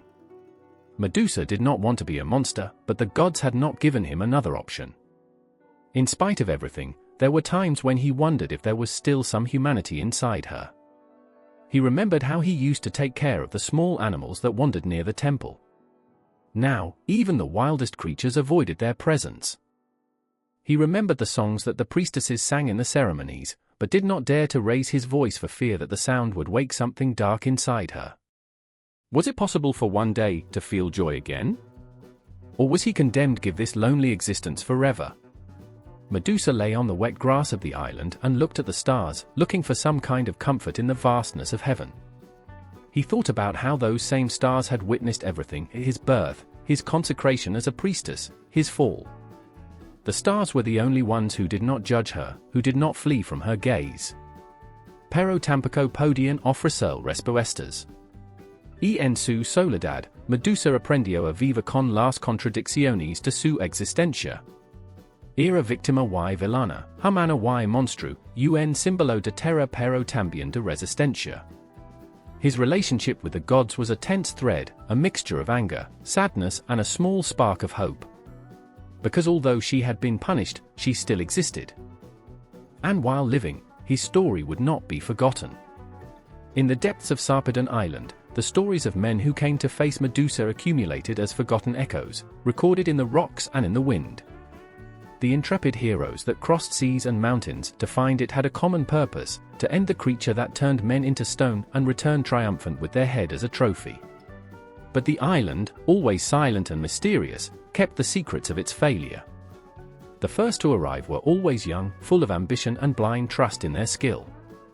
Algunos venían con espadas relucientes, otros con escudos pulidos hasta brillar como espejos.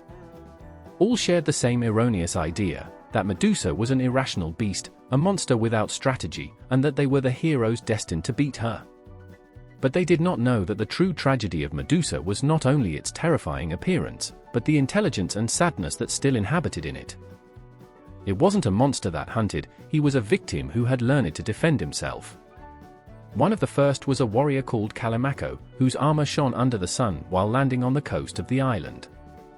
His movements were determined, his controlled breathing. I had heard the stories, but dismissed them as exaggerations to infuse fear.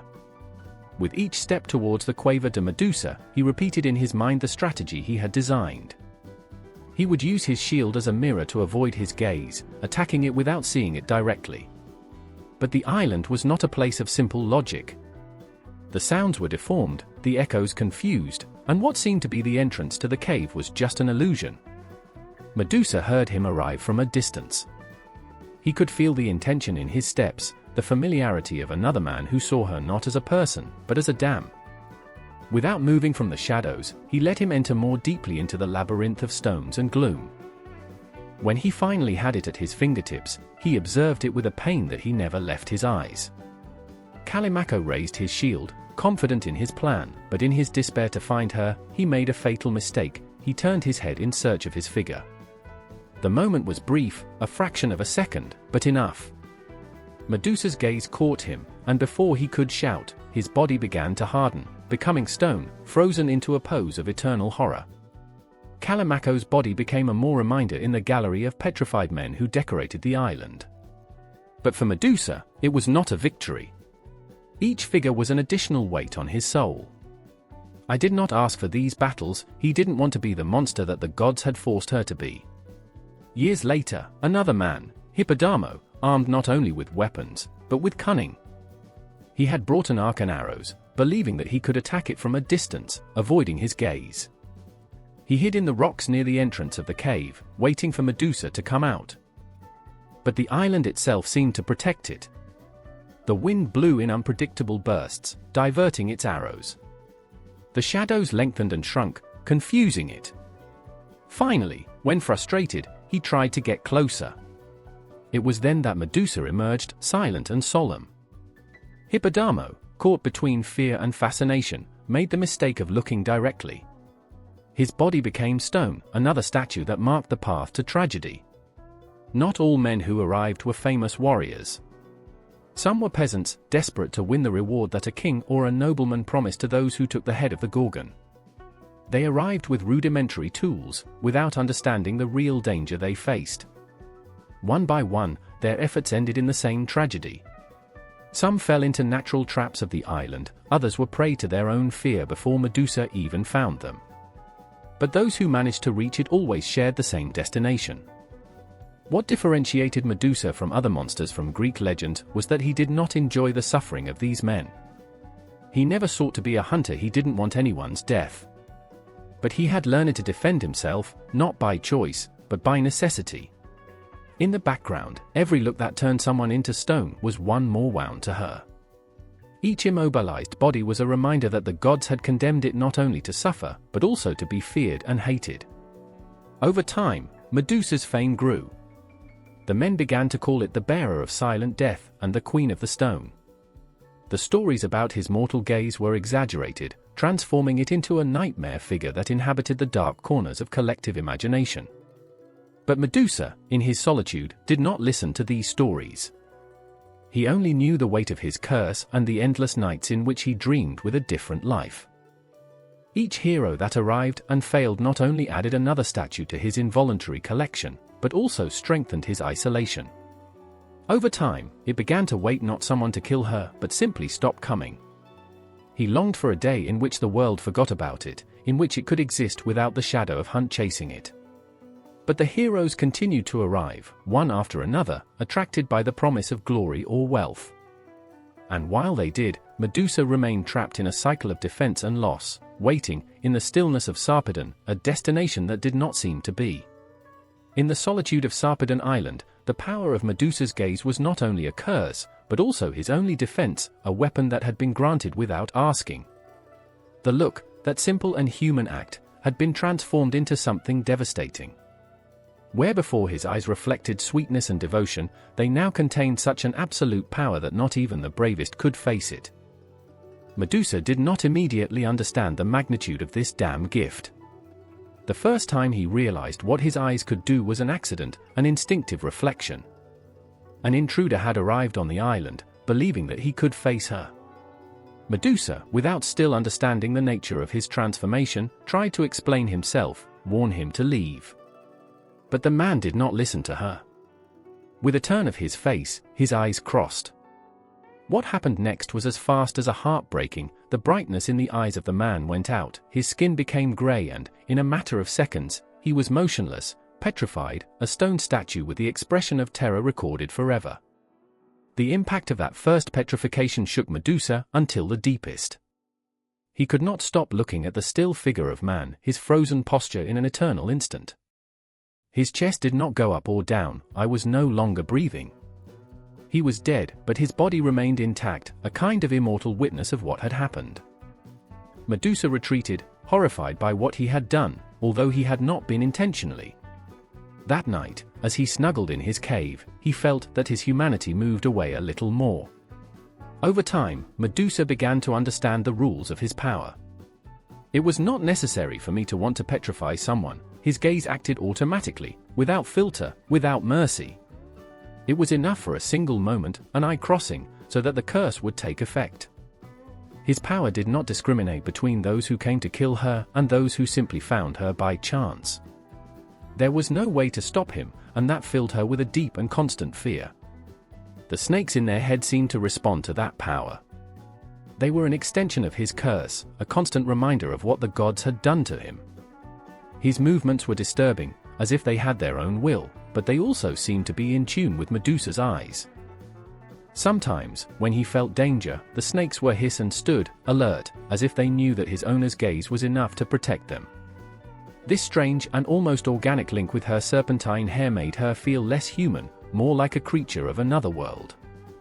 However, the power of the gaze was not just a destruction tool, it was also a prison. Medusa could not allow any living creature to see her, not even for a moment. He got used to looking at the ground, to avoid the reflexes of the calm waters. He knew that any error, any moment of carelessness, could end in tragedy. Even the island's animals seemed aware of their danger. The birds did not approach, the deer and other beings avoided the paths that led to their cave. Everything he lived was remained away, as if the air around Medusa was impregnated with death. Despite his power, Medusa did not feel strong. While he could petrify any enemy to try to attack her, that ability did not fill the void that loneliness had left in his heart. There were days when I wanted to not have that look, days when I dreamed of being a simple mortal, someone to who could look at fear. But dreams always faded with daylight, leaving only the reality of their isolation. The anger that had ever felt towards Athena, towards the gods, was now intertwined with a bitter resignation. He understood that his power was not only a punishment, but also a barrier that separated it from the world. Mortals feared it because they could not face what they could not understand. And although his power was absolute, Medusa could not help asking himself if he really was free. What sense had such a powerful defense if there was no one to share their existence, no one with whom to exchange words or looks that would not end in tragedy? On the island, nature seemed to respect its curse. The rocks and cliffs rose as mute guardians, reflecting the immobility of the statues that marked the landscape. The heroes who tried to hunt her came with ingenious plans to avoid her gaze, but always underestimated the strength of their power. It didn't matter how prepared they were, in the end, everyone shared the same destination. Medusa did not need to move or fight. Her gaze did all the work for her, a gift and a curse that carried an invisible cross. With each confrontation, Medusa wondered if someone would be brave or intelligent enough to overcome it. But even that idea terrified her. If someone managed to end her, would it really be a release? Or would it be just the end of a life that, despite everything, still clung to existence? On the darkest nights, when the moon hid behind the clouds, Medusa closed her eyes and sat in front of a dry pond, without reflection, with nothing that could look back. There, in that empty space, he dreamed with a world where his eyes were not a conviction, where he could see and be seen without fear. But at dawn, when the sun illuminated the desert island, he remembered that this world did not exist for it. On the silent nights of Sarpedon Island, when the wind was barely whispered between the rocks and the waves they broke gently against the shore, Medusa closed his eyes and surrendered to the only refuge that had left, dreams. There, in that ethereal world where pain and loneliness could not reach it, returned to a time before the curse, to a life that seemed belonging to another person, but who still lived in the depths of his being. In his dreams, he looked herself as it was before, young, with an easy laugh and a free spirit that shone like the sun.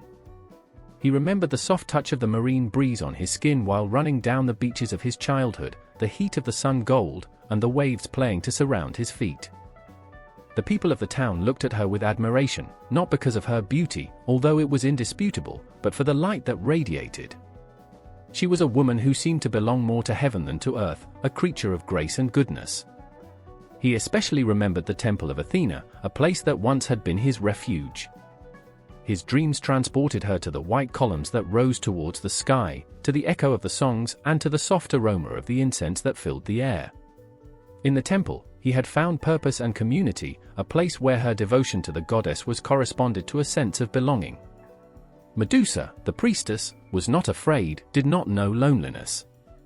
She was loved and respected, not as a Gorgon, but as a woman who had chosen to dedicate her life to something bigger than herself. In these dreams, he saw the faces of the women with whom he shared his life in the temple. He remembered his laughs while working together, the whispers at night when they talked about their hopes and fears. He saw the hands of her older friend fixing her hair, a maternal gesture that had disappeared along with the humanity of Medusa. At that time, time seemed to stop, and the warmth of those human connections filled the void that now reigned in its existence. But even in his dreams, the shadow of what would come was never too far. There was a point where happy images began to fade, as ink diluting in the water. The memories of the temple began to mix with those of the day Poseidon crossed their way. En sus sueños, a menudo intentaba detener el tiempo, cuidas en los momentos antes de su llegada. Pero el eco de sus pasos sin parar alcanzaba.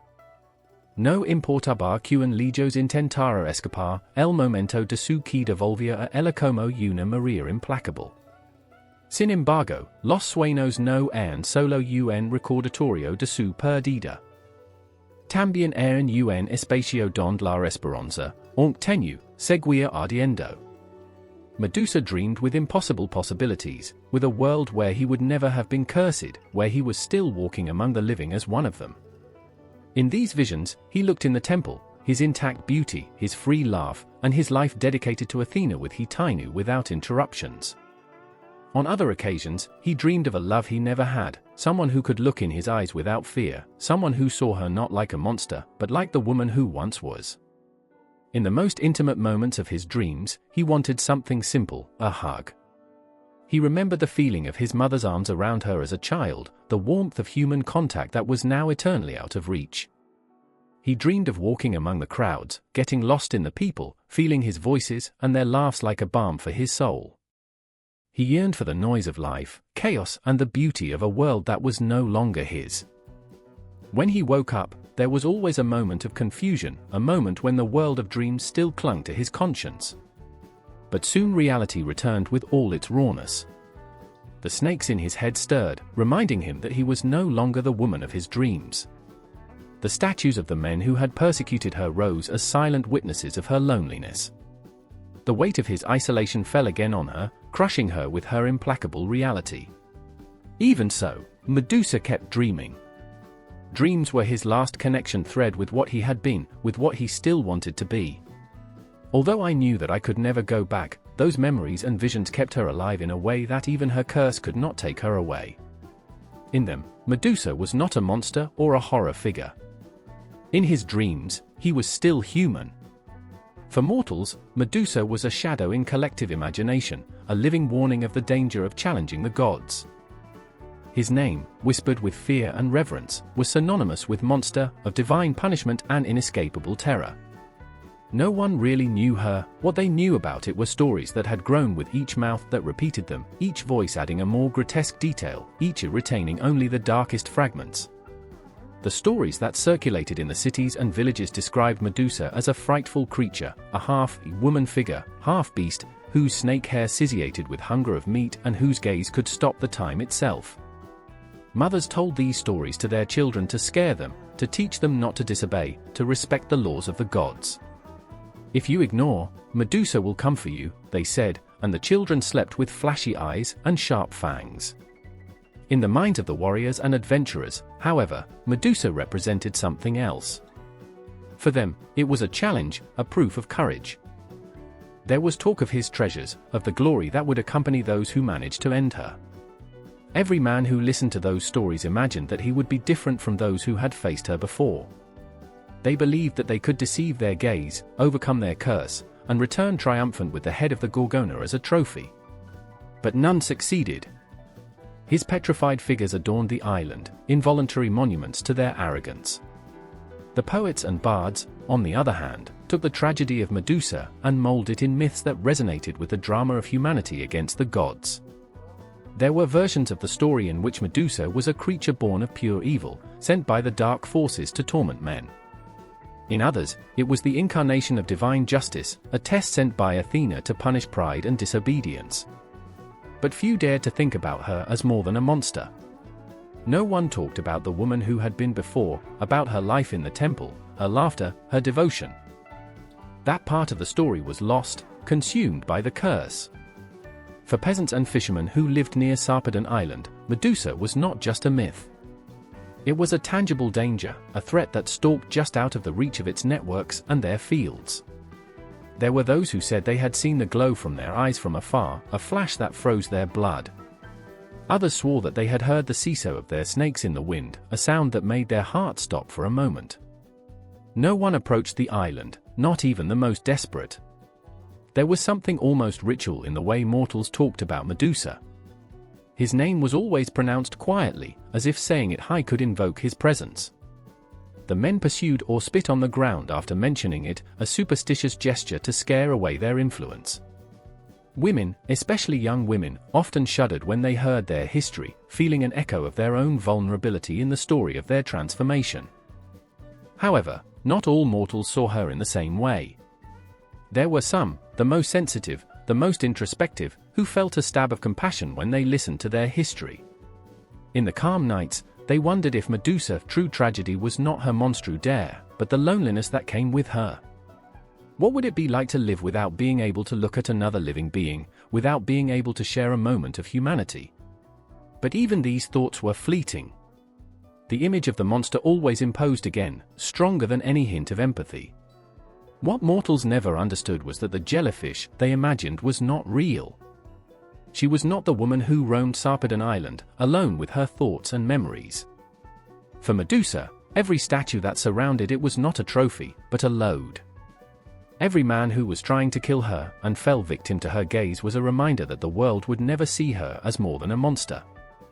They did not know about their dreams, their tears, of the woman who had been before. In the eyes of mortals, Medusa was the representation of the inhuman, the fearsome, the incomprehensible. But deep down, his image was a mirror, a projection of his own fears and desires. They saw in it what they wanted to see, a monster that they could hate, an enemy who could fear or, in the case of the bravest, an opportunity to demonstrate their heroism. And so, while Medusa remained trapped in his solitude, the world continued to tell its history, again and again, more and more distant from the truth. In the depths of loneliness, while the silence of Sarpedon Island extended like a heavy blanket, Medusa began to hold on to a spark of hope, the idea that perhaps his curse was not eternal. It was a thought that barely dared to form in his mind, as if pronouncing it out loud could destroy it. But on the darkest nights, when the memories of his ancient life mixed with the weight of his present, that hope became a silent obsession. The search for a cure was not simple. Medusa was caught in her exile, surrounded by the petrified remains of the men who had tried to kill her. I couldn't ask for help, I couldn't look at anyone without turning it into stone. But his mind, still human, was still working, looking for connections, reviewing each fragment of knowledge that he had accumulated in his previous life. He recalled the songs of the Temple of Athena, the words that spoke of the power of the gods and the laws that governed their will. The gods could punish, that was undoubted, but they could also forgive. There were stories of heroes and mortals who had fallen out of favor and then had been redeemed, their sins washed by acts of devotion or sacrifice. Could she be one of those exceptions? Would there be something I could do to appeal to Athena, to show him that he had already paid more than enough for a crime he did not commit? Medusa began looking for answers in the nature that surrounded her. He walked on the island, watching plants, rocks, heavens. I had heard of herbs with mystical properties, capable of healing diseases and reversing curses. Although he had no access to the knowledge of priests or sacred texts, he tried to remember what he had learned in the temple. He gathered leaves, roots and flowers, mixing them with water from the springs and testing them cautiously. Each failed attempt was a cruel reminder of its impotence, but did not give up. I could not give up. In his explorations, he found a small pond hidden among the rocks. The water was crystalline, almost hypnotic, and seemed different from any other on the island. He recalled the stories of sacred sources blessed by the gods, capable of granting wishes or purifying souls. For days, he sat next to the pond, staring at him, looking for a sign that this place could be special. In an act of despair, he bowed and immersed his hands in the water, hoping to feel something different. But the only answer was the cold of reality. It was nothing more than common water. Despite the failures, his mind was still looking for roads. He remembered the prayers he used to recite in the temple, the words he dedicated to Athena with absolute devotion. What if trying to pray again? For whole days, he knelt on the beaches of the island, looking at the sky with his eyes closed, speaking with the goddess. His words were a torrent of pleas, mixed with tears. He promised to give up everything if that meant recovering his humanity. But the sky remained silent. Athena did not respond. There were times when hopelessness invaded her completely. He sat in his cave, hugging his knees, letting tears flow without control. The snakes in their heads were screwed with restlessness, as if they felt their pain. At that time, the idea of surrendering became tempting. Maybe the gods would never listen. Maybe it was destined to be a Gorgon forever. What was the use of trying? But there was always something, a spark of resilience, which drove her to move on. It was not just the desire to recover his ancient life, it was also in the need to prove to herself that it was still more than the curse that defined her. Although the world saw her as a monster, Medusa did not want to completely lose the woman she had been. In a moment of reflection, he recalled something that once a major priestess had told him in the temple: the gods do not respond to empty words. They respond to the acts, to what we show with our hearts and our hands. That phrase echoed in it strongly. Maybe it was not enough to pray or look for answers in nature. Perhaps he needed to demonstrate to the gods, and herself, who was still worthy of being heard. Medusa began to change the way he lived on the island. Where before I saw desolation, he started looking for ways to create something new. He built small altars with the rocks he found, leaving flowers and fruits as silent offerings. He planted seeds, took care of the earth, trying to bring life to a place marked by death. I did not know if these gestures would reach the gods, but they gave them purpose, a reason to get up every day. Inside, hope and despair fought a constant battle. Every day that passed without an answer we weakened it, but each act of creation strengthened it. The search for a cure was not just an attempt to reverse his curse, it was a way of staying alive, of not succumbing to the monster that the gods had tried to convert it. Medusa knew that maybe I would never find what I was looking for. Maybe Athena would never forgive her. But while walking on his island, taking care of the small plants he had sown, he realized that his search for humanity was not only to appease the gods. It was to remember herself that, deep down, she was still human. And that, for now, was enough to keep trying. Perseus's name began to resonate in the oracles before he himself understood the weight of his destiny. The gods, always playing with the threads of human destiny, had intertwined their life with that of Medusa long before it was born.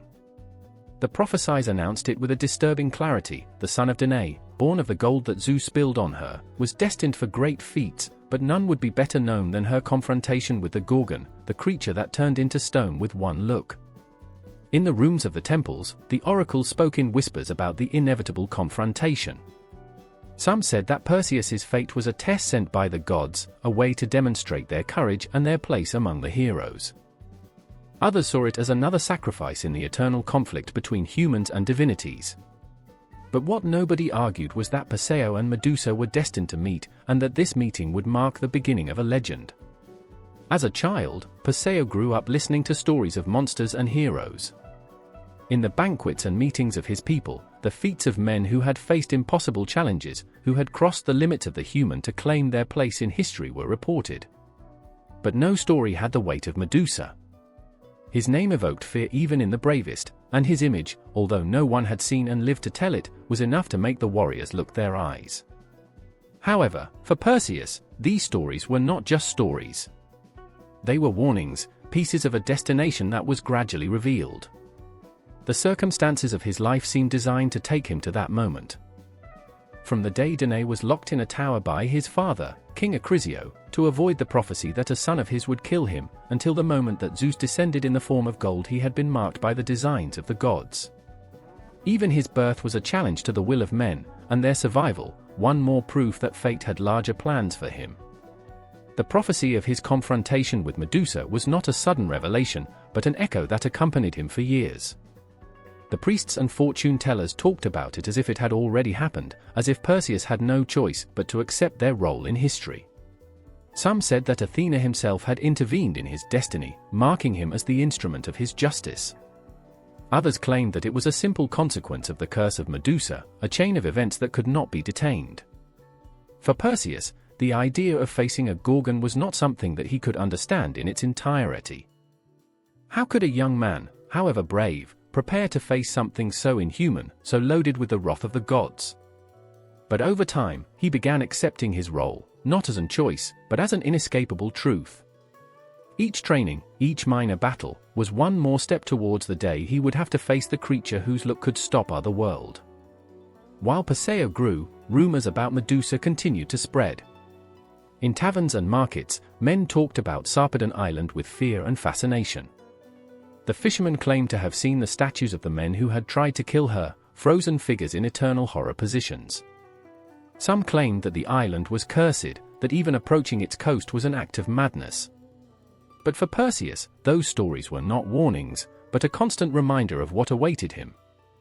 The gods, always observing from the heights, began to intervene in subtle and not so subtle ways. Athena, who had played a crucial role in the transformation of Medusa, seemed to have a particular interest in Perseus. Although he did not appear before him, his signs were unmistakable: a shield that came at the right time, a given advice through a dream, an unexpected guide that led him to the right path. It was as if the confrontation between Perseus and Medusa was not only a test for the young hero, but also a way to close a chapter of divine history. But while Perseus advanced towards his destination, Medusa was still on his island, ignorant of the young man who prepared to face her. For her, the men who arrived on the island were only hunters, driven by greed or arrogance, and fell quickly under the weight of their own ignorance. He did not know that one of them, a young man born of a prophecy, carried not only weapons, but also the will of the gods. Destiny advanced, unwavering, as a current that drags everything in its path. Perseus, without knowing it, approached every day to the encounter that would define his life and seal that of Medusa. Two figures trapped in a game they had not chosen, but were destined to play until the end. Polydectes, king of Seraphs, was a cunning man, accustomed to manipulating those around him to get what he wanted. Since Danae and Perseus had reached their island, refugees after their forced drifts in the sea, the king had felt an obsession with the young man's mother. Its beauty was undeniable, and its determination, a challenge that Polydectes was determined to overcome. But there was an obstacle: Perseus, the protective son, always by his side, willing to interpose between the king and his mother. Polydectes knew I couldn't beat him by force, but he could use cunning to separate him. The opportunity came during a banquet, a celebration that the king organized under the pretext of honoring the gods. Amid the toasts and music, Polydectes announced his desire to have a gift worthy of his position, the most valuable treasures that the world could offer. Gold, jewelry, weapons forged by gods, anything that demonstrated the loyalty and respect of their guests. But when Perseus, young and proud, said he did not need wealth to demonstrate his value, Polydectes saw his chance. With a calculating smile, the king launched a challenge disguised as mockery. If you don't need wealth, Perseus, show us your courage with an act that nobody else could do. Bring me the head of Medusa, the Gorgona. That will be a gift worthy of a true hero. The laughs resonated in the room, mixed with disbelief murmurs. Everyone knew the stories of Medusa, the creature whose face could petrify anyone who looked at her. Facing her was not just dangerous, it was a death sentence. But Perseus, caught between humiliation and its pride, did not hesitate. I accept your challenge, Polydectes.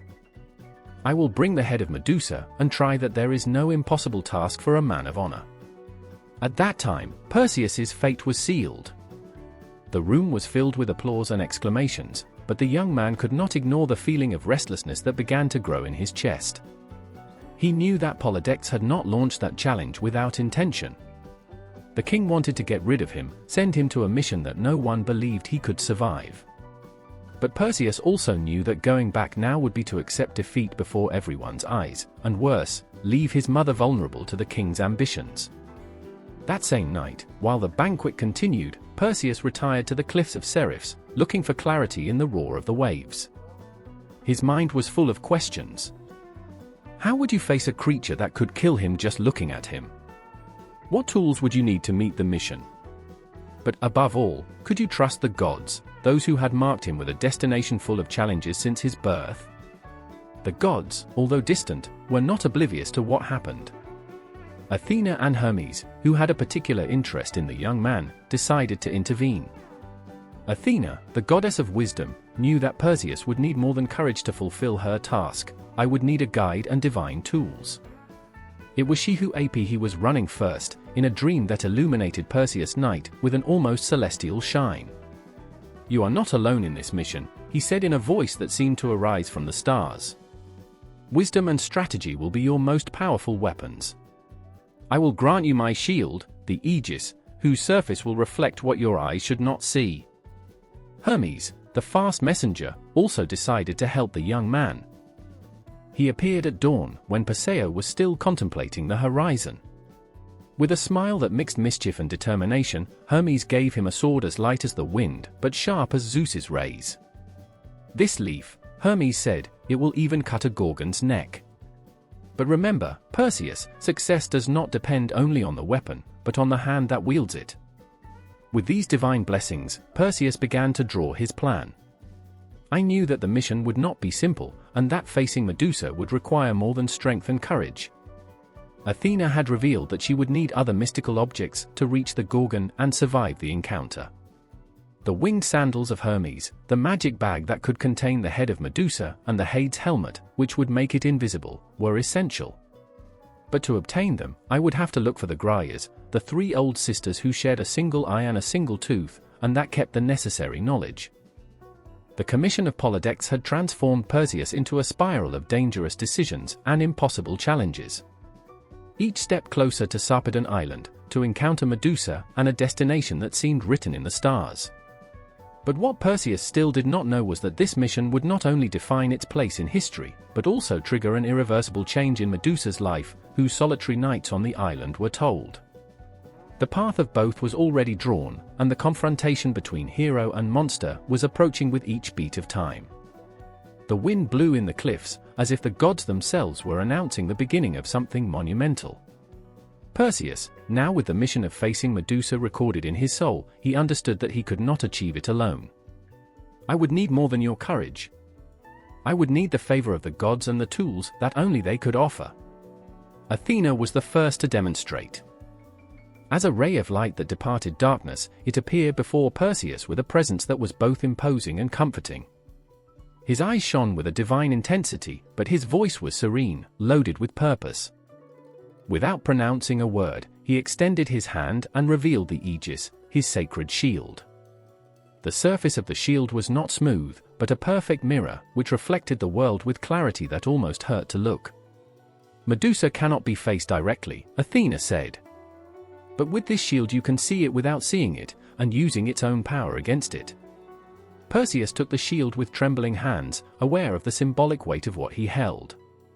It was not just a weapon, but an extension of the divine favor. Athena looked at him with the seriousness of a mother who gives her son to the battlefield. "Remember, Perseus, pride will kill you faster than any monster. Use the wisdom that has been given to you." That same night, while Perseus prepared to rest, another divine figure appeared. Hermes, the messenger of the gods, appeared with the lightness of a whisper, but with the energy of a storm. In his hands he carried a couple of winged sandals that seemed to be alive, vibrating with an energy that made the air around him sparkled. "These sandals," Hermes said, with a smile that hid seriousness, "they will take you where your feet could never. With them you can cross mountains, seas, and deserts as if they were a simple step." Perseus took them, feeling how energy ran through his body when we feinted them. The sandals were not only a means to reach Medusa, but a promise that, although the road was long, there would always be a way of moving forward. Hermes leaned towards him and, with an almost fraternal tone, he whispered, "Speed is your ally, but do not run towards your death. Observe, learn, and act at the right time." The dawn brought with it the final gift, but this time the presence that delivered it was not so tangible. From the shadows themselves, as if the world folded on itself, the Hades helmet appeared. This object, forged in the darkest corners of the underworld, did not shine or emitted, on the contrary, it seemed to absorb it. It was a symbol of the unknown, of the power of the invisible.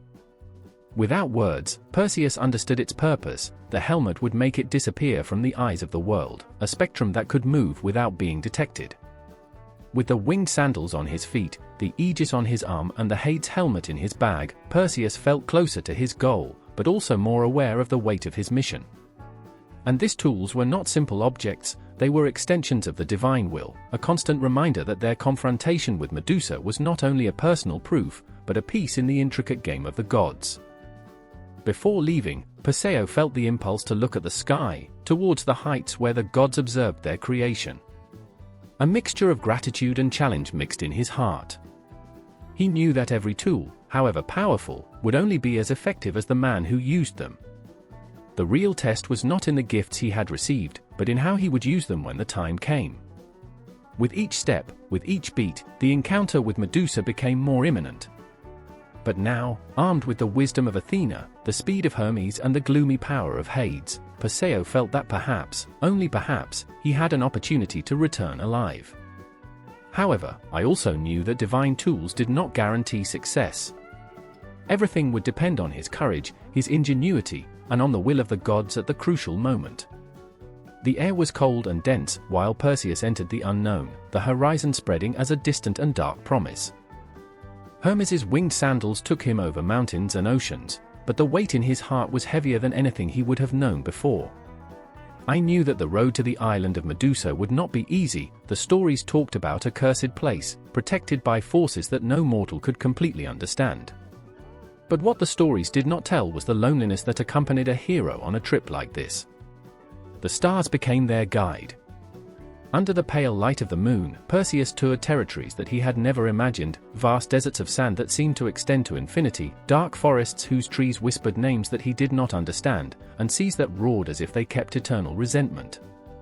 Each place seemed to have its own horror story, a reminder that the world was full of mysteries that men could rarely face without paying a price. On his way, he had to face challenges that were not written in any prophecy. The gods could have given him divine tools, but the trip was his, and the world was not kind to the heroes. In a deep valley, a sudden storm caught him, his lightning lighting forms that looked like monsters hidden in the shadows. At another time, a flock of cuervos surrounded him, his graznidos forming a sinister choir that seemed to make fun of his mission.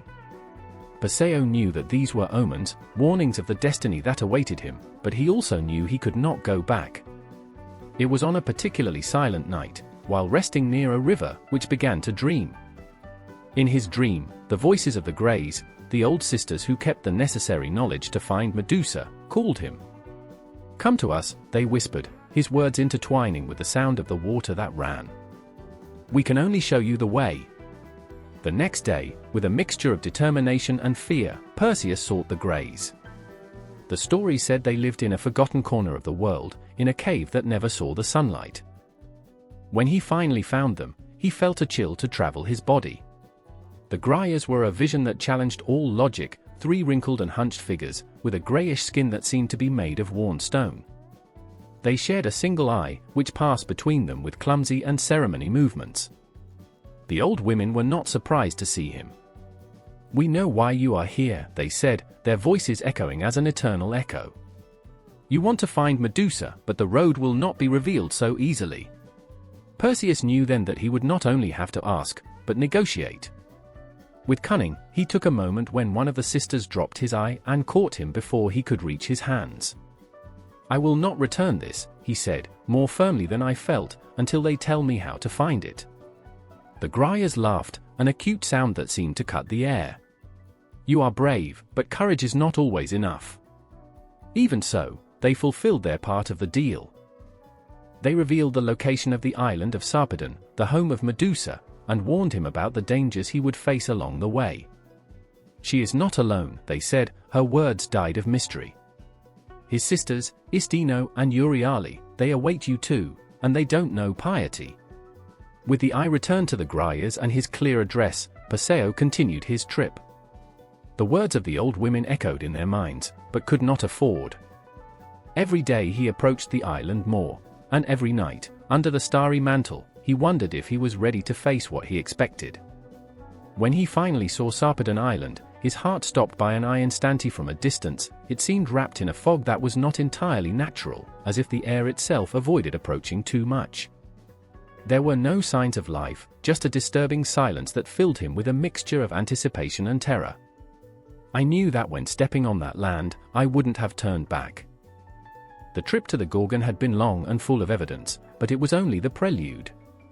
Perseus knew that the worst was yet to come, and that every decision he had made until that moment had taken him here, at the gates of an encounter that would define not only his destiny, but that of Medusa, whose story was woven on the same fabric than yours.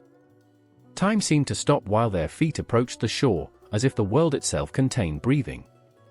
The horizon darkened as Perseus approached Sarpedon. The waves, which during the trip had accompanied him with his constant murmur, seemed now restless, as if they knew that this island was not a common place. The air, dense and loaded with a strange electricity, made him feel that every step he moved him away from the known world and bring him closer deeply. The fog that wrapped the island moved as a living being, resisting its advance, forcing it to enter a territory where the danger was not only physical, but something deeper, older.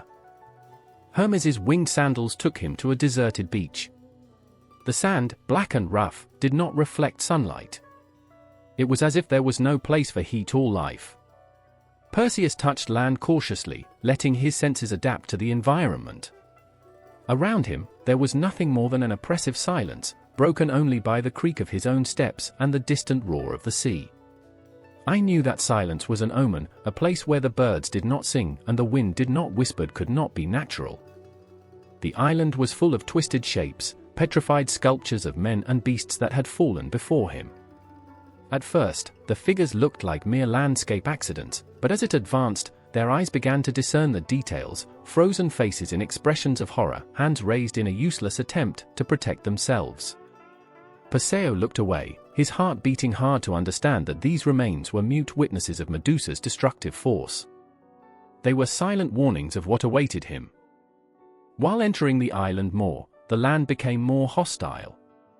Sharp rocks arose from the ground as teeth, and the vegetation was scarce, limited to thorny plants that seemed to survive only by pure obstinacy. But the most disturbing was the constant feeling of being observed. Although I knew that Medusa could not see it yet, I could not avoid the feeling that the eyes of the island themselves followed, studying it, waiting for a mistake to make a mistake. Finally, it reached the entrance of a cave, dark and silent, like the mouth of a monster that patiently waited for its prey. It was there where Medusa hid. He knew it with a certainty that filled him with a mixture of terror and determination. At the entrance, broken bones and weapons accumulated as the marks of an old battlefield. Perseus squeezed the aegis strongly, feeling the cold of the shield against his skin.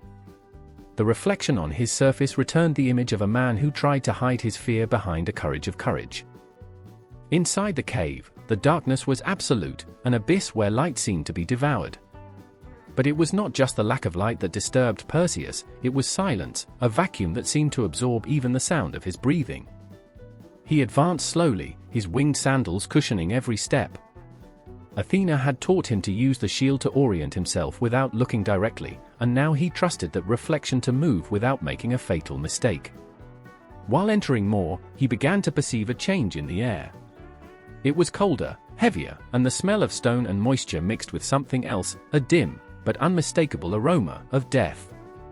I didn't know if it was the trail of Medusa or its victims, but I knew it was close. The instinct told him that every step he approached him more to the heart of danger, to the inevitable encounter he had come to look. Suddenly, a soft noise broke the silence, like the touch of something moving in the shadows. Perseus stopped dry, his hand trembling slightly as he adjusted the shield. He could not afford to make mistakes. There, in the depth of Sarpedon, any false step meant death. The reflection on the shield captured something, a subtle movement, barely visible, but enough to confirm that it was not alone. It was not an illusion. Medusa was there, waiting.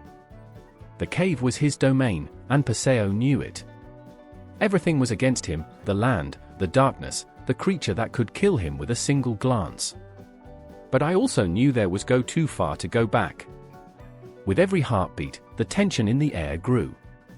Perseus adjusted his sword, breathed deeply and prepared. The time to face Medusa was closer and closer, and Sarpedon Island became the stage of a duel that neither could avoid. The cave was a labyrinth of living shadows, where every step of Perseus resonated as a beat, as if the same darkness had a heart. With Athena firm shield on her arm, she advanced with a tension that electrified the air. His breathing was slow and measured, but his mind ran with images of the monster he had to face, from the creature whose look could transform him into stone with a single flash. Medusa was close. I felt it not only in the echo of the cave, but in a presence that seemed to vibrate in the environment, heavy and oppressive. The first sound that alerted it was a low whisper, like a wind that did not belong to that place. The snakes that crowned the head of Medusa scintillated in a disturbing dance, a prelude to terror that was about to unleash. Perseus, following Athena's teachings, did not look up. Instead, he trusted the Aegis reflection, the shield that was his only protection against the mortal look of the Gorgona. In the reflection, the figure of Medusa appeared slowly, as a distorted shadow. His movements were fluid, almost hypnotic, but loaded with a lethal force. The snakes in their hair twisted with a life of their own, their bifurcated languages gathering under the faint light of the cave. Medusa was not just a monster, it was a living symbol of anger and pain, a creature that had been betrayed by the gods and turned into a weapon of destruction. "Who dares to enter my abode?" The voice of Medusa echoed in the cave, deep and full of a contempt that was more human than Perseus had imagined. It was not the roar of a monster, but the cry of someone who had lost everything. His voice was loaded with a sadness that mixed with fury, a mixture that made Perseus' heart hesitate for a moment. Perseus did not respond. He could not afford to be distracted. Medusa, however, seemed to enjoy silence, his voice filling the void. "All who have come before you have fallen. Their bodies adorn this cave, their immortalized faces in horror. What makes you think that you will be different?" The reflection in the shield showed Medusa approaching slowly, his eyes shining with a dark power. Perseus knew I couldn't go back. With a calculated movement, he raised the sword that carried with him, the leaf gathering with a light that seemed to absorb the darkness of the cave. His steps were light, barely touching the ground, while adjusting the shield to always keep Medusa in his reflection, never in front. The first attack was Medusa. With a rapid movement, one of his snakes threw himself towards Perseus, his fangs clicking in the air. Perseus backed away just in time, adrenaline driving it to move with almost instinctive precision. The sword cut the air, and the snake fell to the ground, twisting before being motionless. A cry of fury escaped from Medusa, filling the cave with an echo that seemed to tremble on the walls themselves. "You are brave, but not enough," Medusa shouted, his fury feeding each movement. The snake stirred more aggressively, and his figure seemed to move with a supernatural speed, trying to catch Perseus at an angle where his gaze could reach it. Perseus, keeping his focus on the reflection, used each loophole of his training to anticipate his movements. Medusa attacks were relentless, their hands and snakes looking for any opportunity to tear it down. Every time he approached too much, Perseus used the shield to divert the blows, but he knew he could not keep defensive forever. The battle was consuming its energy, and Medusa seemed tireless, fed by a fury that did not know limits. Finally, at a time of maximum tension, Perseus saw his chance. Medusa, in an attack full of despair, left an open space in his defense. With a fast and calculated turn, Perseus raised the sword and, with a precise movement, descended it over the Gorgon's neck. Time seemed to stop while the leaf crossed the air, finding its goal with deadly precision. The cry of Medusa was heartbreaking, a sound that resonated as a lament that traveled beyond the walls of the cave. His body collapsed to the ground, and the silence returned, heavy and absolute.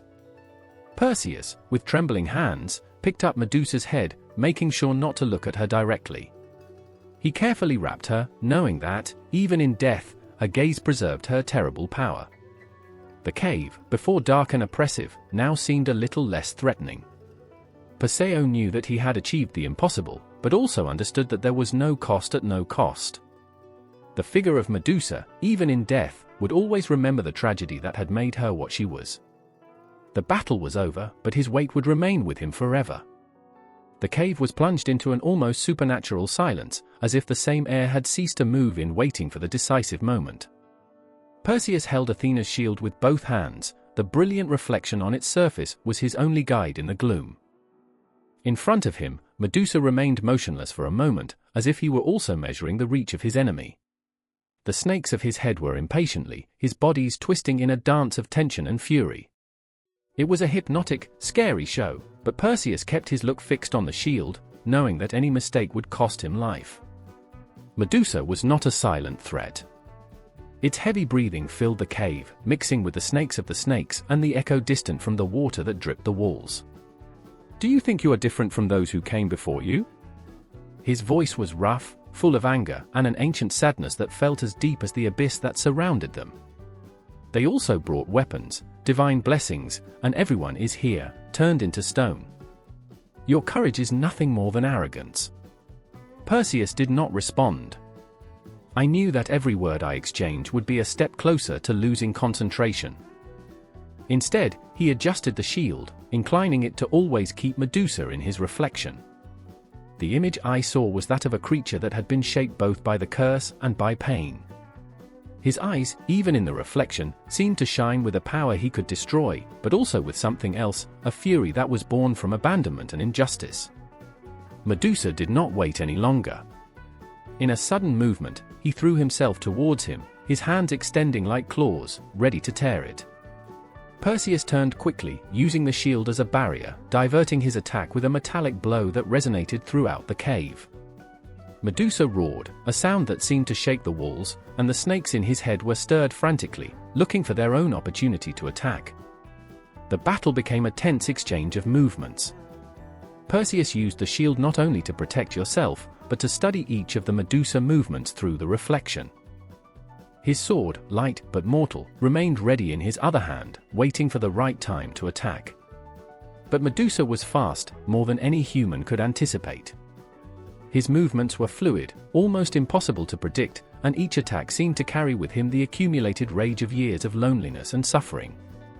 While the fight continued, the space around him seemed to shrink. The walls of the cave became closer, more oppressive, as if the place itself would like to catch it. Perseus felt sweat run by his forehead, mixing with the adrenaline that ran through his body. Could not afford to fail, he knew it in each fiber of his being. A single wrong look, a clumsy movement, and would end like the petrified figures that adorned the entrance of the cave. Finally, after what seemed like hours, Medusa made a mistake. In an impulsive attack, he threw his body towards him too force, exposing his neck for a brief moment. Perseus saw the opportunity reflected in the shield and did not hesitate. With a quick and precise movement, he raised his sword and descended it with all the force he could gather. The edge of the sword crossed the air with an acute sound before finding its goal. The cry of Medusa filled the cave, a heartbreaking lament that seemed to resonate in the very heart of the earth. His body collapsed to the ground with a deaf blow, and the silence returned, heavy and absolute. Perseus, trembling, dropped the sword for a moment and leaned down to collect the head of Medusa. He did it carefully, without looking directly, using the shield to make sure that his eyes would not find hers, even in death. Snake hair continued to move weakly, a reminder that his power had not completely disappeared. He wrapped it with a thick cloth, making sure that no fragment of his gaze was exposed. While he did, he could not avoid looking briefly at the inert body of Medusa. There was something tragic in that figure now motionless, something that spoke of a story that had never been completely told. The fury and fear that they had defined in life seemed to have faded, leaving only the echo of what was once. With the insured head, Perseus began to leave the cave, his steps echoing in a vacuum. He knew he had fulfilled his mission, but the weight on his chest did not relieve. The image of Medusa, even in death, the Arcade Meperia forever, a reminder that victories are often accompanied by a price that no one is really prepared to pay. When Perseus' sword crossed Medusa's neck, something extraordinary happened. The blood that sprouted from his wound not only stained the ground of the cave, but gave life to something unexpected, something impossible. Amid the gloom and silence broken by the echo of the confrontation, the essence of Medusa seemed to transform into a miracle. From his inert body, two light figures emerged, as if the universe himself had decided to take an unexpected turn before his death. First Pegasus appeared. His birth was like a lightning in the dark. A gold glow illuminated the cave when the majestic winged horse emerged from the ground soaked in blood.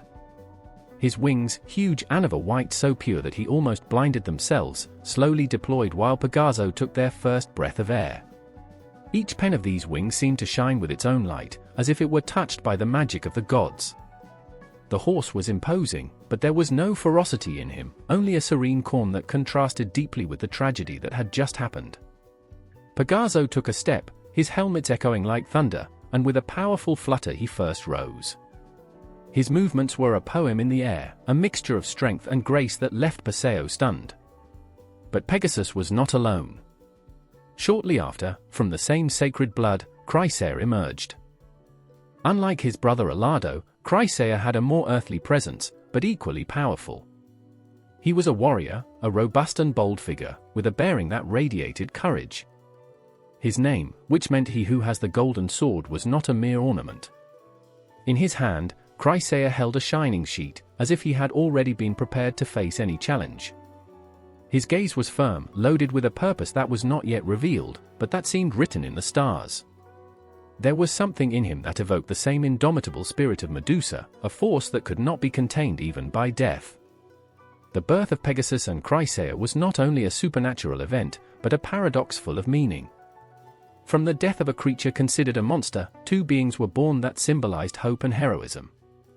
It was as if the gods, in their cruel whim, would have decided to give Medusa a kind of legacy, a reminder that even in the deepest darkness flashes of light could arise. While Perseus watched, something inside him changed. He had reached the cave as a hunter, as someone in charge of carrying out a divine task. But now, by witnessing this miracle, he could not help feeling the weight of what had happened. The blood of Medusa, which for many represented a divine punishment, was also the origin of two exceptional lives. Pegasus flew around the cave, exploring the world he had just met, while Chrysaor remained standing, watching Perseus with a look that seemed to transfer the time itself. The cave, which was previously a place of death and silence, was filled with movement and energy. The birth of Pegasus and Chrysaor was not only an act of creation, but a statement. They were the proof that Medusa, despite everything that had been taken away, had left an indelible mark on the world. His blood, damp and powerful, now ran through the veins of these new beings, an eternal link between what was and what would be. When Pegasus finally flew from the cave, his silhouette against the night sky looked like a fleeting star, an omen of great things to come. Chrysaor, on the other hand, moved away slowly, his figure disappearing in the shadows, as if he knew that his destiny was yet to be written. Perseus, with the head of Medusa still wrapped and safe, looked around and understood that he had witnessed something that no mortal could explain completely. At that time, the story of Medusa ceased to be just a tragedy, it became the beginning of something much bigger. Perseus's journey back from Sarpedon Island was a contrast marked with the confrontation he had just lived. He carried Medusa's head, carefully wrapped in a resistant cloth, such as the trophy of a victory that was not sure to celebrate. Every step he took, every flutter of the winged sandals granted by the gods, moved him away from the dark and silent cave, but not from the images that were repeated in his mind. The sky was vast and clear, with a sun that shone without compassion, illuminating a world that seemed to completely ignore what had just happened. Perseus flew in silence, his thoughts were a whirlwind of emotions found. The satisfaction of having fulfilled his mission collided with a sense of restlessness, a constant question that could not take away, was it or a victory or just another tragedy written by the whims of the gods? The weight of Medusa's head was not just physical. It was a reminder of his fight, of spilled blood, of the eyes that now remained closed forever. Perseus knew that those eyes still housed the power to petrify any mortal who dared to look at them. I felt that this head was not only a powerful tool, but also a burden, a testament of the brutality that the gods could demand from men. As seas and mountains crossed, Perseus watched how life continued.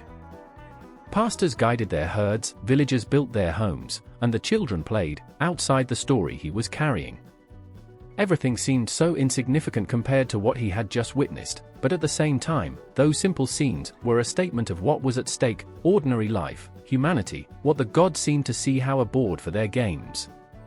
On his way, winged sandals took him on vast ocean extensions. The salty wind stroked his face, but failed to relieve weight in his chest. Perseus could not help thinking about Medusa, not as the monster that had been described, but as the tragic figure he had seen. He remembered his fury, his pain and strength, and wondered if he could ever erase those images of his mind. While flying, the wrapped head seemed to click on his hand, as if he still had his own life. Was the spirit of Medusa demanding justice? Or was it simply the inextinguishable power of your petrifying gaze? Perseus had no answers, but I knew that that sacred relic, or dam, would change his destiny forever. Finally, the horizon began to change. The known lands of Seraphs became visible, and with them, the certainty that their mission was coming to an end. There, in that little kingdom, Poseidon expected the man who had commissioned this impossible task. Perseus knew that the king did not expect to see him return alive, much less with the trophy he now carried. While descending to the coast, people began to notice their arrival. Murmullos spread rapidly among the inhabitants. Some looked at him with astonishment, others in fear, because there was something in his presence that seemed different. He was not just the warrior who had left days before, now he was someone who had faced the impossible and survived. Upon arriving at the palace, Perseus crossed the doors with the head of Medusa firmly held. The guards looked at him, insecure, and the courtiers backed away with fear when seeing him advance. Polydectes waited for him in the main room, sitting on his throne, with an incredulous smile that disappeared quickly when he saw what Perseus brought with him. Without words, Perseus unrolled the cloth carefully, revealing the head of Medusa. His snake hair continued to move weakly, and although his eyes were closed, the feeling of his power filled the room. Polydectes tried to speak, but his words stood in his throat. Perseus did not need explanations, the king's face showed both fear and astonishment. Medusa's head was not just a trophy, it was a warning, a demonstration of what someone favored by the gods was able to do, but also a sample of the price demanded by those same deities. Perseus, however, did not feel pride. He just wanted that chapter to end, although he knew that his story was barely starting. While Polydectes and those present backed up, Perseus wrapped his head again, determined not to use his power more than necessary. He had faced Medusa, had survived something that few could imagine, but inside, he knew he had not returned unharmed. It was not visible wounds, but something deeper, the weight of having been part of a story that mixed glory and tragedy in equal proportions. And although now he was back, he was no longer the same man who had left. After Perseus gave Medusa's head, his destiny was sealed as more than a trophy. It was an object loaded with power, a fragment of the essence of the Gorgona that Athena would not allow it to be wasted. In Greek mythology, the gods rarely let an opportunity to exercise their authority, and Athena, the goddess of wisdom and strategic war, was no exception. Medusa's head, even in death, preserved the terrible gift of petrification with his gaze. The closed eyes seemed to savor latent power, as a storm waiting to be unleashed. Athena, upon receiving it, did not treat her as any object. He recognized in her a weapon that could tip the balance in the conflict she looked, a tool that symbolized both divine punishment and absolute control over the unpredictable. The goddess examined her head with a solemn air, aware of the meaningful behind his creation and death. Medusa had been his priestess, his devotee, transformed into a monster for pain and anger. Now, that power arising from the tragedy would be channeled by the same deity that had been partly responsible for its destiny. Athena showed no remorse, his face was an impenetrable mask while deciding what to do with this blood legacy and snakes. Finally, Athena found the perfect place for the head, her aegis, the divine shield she was carrying in the battles. The shield was already a symbol of protection and power, but by incorporating Medusa's head in its center, it became something else. The snakes, still alive in appearance, curled up as if they were observing from the edge of the shield. Medusa's eyes remained closed, but anyone who dared to challenge Athena in combat knew that a simple movement could open them, releasing the power that allies or enemies did not recognize. The bile with the head of Medusa became a feared symbol throughout Greece. When Athena entered battle, the enemies were shaking to see her, knowing that a single glance could seal her destiny. It was not just a physical weapon, but a reminder of divine fury, how the gods could mold the life and death of mortals according to their will. In a sense, Medusa's head ceased to be only part of his body, it became an Athena tool, an extension of its power. But the story of Medusa's legacy was not just that of a weapon. It was also a perpetual reminder of the complex relations between mortals and the gods. The image of Medusa in Aegis was a testimony of how a victim could be turned into an instrument, how suffering could be transformed into power, but never in redemption. The figure of the petrified Gorgon was immortalized not only as a punishment, but as an emblem of the control that the gods exerted on destiny. Athena wore the shield in many battles, and every time she lifted it, fear extended like a wave among her enemies. However, some observers, those daring or wise enough, noticed something else. Under the strength and power of the goddess, under the glow of her aegis, there was a story of injustice, of a mortal woman who had been dragged to a destiny she never chose. Although his name was mentioned with fear, few reminded the jellyfish that once was the priestess, the victim, the woman trapped in the eternal battle between the human and the divine. Thus, Medusa's head continued to be a power tool in the hands of Athena, but her legacy went beyond petrification. It was a warning, a paradox that showed how the gods could even transform the deepest pain into a weapon for their own ends. And although the world feared his gaze, his story was still told in whispers, as a persistent echo of what meant challenging the gods, or simply living under their shadow. The death of Medusa did not mark the end of its influence, but began a new era of dark and feared power that transcended its own existence. Although his body and life were taken away, his essence, his deadly petrifying gaze, lasted in the stories, challenging the passage of time and leaving an indelible mark on the world of Greek myths. In the hands of Athena, Medusa's head became a symbol of absolute power, but its impact did not end there. Over the centuries, his influence spread. He leaked himself in other stories, invading legends with his unwavering presence. The head of Medusa, placed in the eager of the goddess, became a kind of divine amulet, whose power not only marked the gods, but also extended towards mortals. His legacy remained a conductive thread in many later stories, shaping the fate of those who crossed with their shadow. One of the best-known myths in which Medusa's head left an indelible brand was Perseus' story, whose victory over the Gorgona made him a venerated hero in Greece. However, even after Medusa was beheaded, his power was still present in Perseus. The head of Medusa, carefully saved in her bag, became a tool in future adventures. At a crucial moment, when Perseus needed to save Andromeda from a marine monster, he used the Gorgon's head to petrify his enemy. Medusa's power was deployed once again, and the monster became stone, as irremediably inert as Gorgon's own destiny. Here, Medusa, the victim turned into a monster, transformed into divine power, saved an innocent, and his influence lasted beyond his death, bringing justice and protection. But the power of the head of Medusa not only served to defend, but also power to punish. Many heroes and villains equally, attracted by the idea of obtaining such a weapon, sought the trophy that Perseus had brought from the desert island. Those who coveted him, wishing his power, could not avoid falling into the deadly trap of the petrifying gaze. Thus, Medusa's head not only left its mark through its own acts, but also inspired others to face their legacy. Some succumbed, transformed into eternal statues, others were simply warned of the magnitude of that power. In each encounter with the head of Medusa, it was remembered that the gods not only controlled life and death, but their ability to submit mortals was absolute. Throughout the stories, Medusa's head served as a reflection catalyst. Despite the death of Medusa, his power maintained his presence in the myths, becoming a recurring theme that spoke of the relationship between punishment, suffering, and revenge.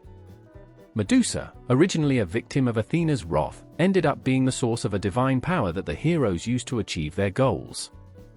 This turn, from victim to tool, not only reflected the complex relations between the gods and humans, but also the paradox inherent in suffering. Medusa was punished for something he could not control, but that same curse became a force of justice, a means to fight evil. The power of the head of Medusa extended even in the kingdom of magic and sorcery. In the subsequent culture, even beyond ancient Greece, the image of Medusa and its petrifier power were used in art, literature, and magic. The representations of his face, often represented in ceramics or in mosaics, were still seen as a protection talisman. The face of Medusa, with his eyes closed or looking towards the void, remained an emblem of unattainable power.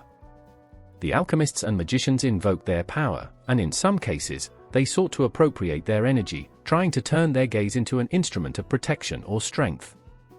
In these stories, Medusa was still an ambiguous figure, both a damn force and one of salvation. As Medusa's influence spread, the myth itself was transformed. If it were a story of suffering, it became a lesson about the nature of power and revenge. Through his death, Medusa obtained what the gods could not take away, an immortal influence on the destinies of men. His gaze never vanished, he was always there, waiting, in every story, in each myth, as a reminder that even in death, the power of what left can last.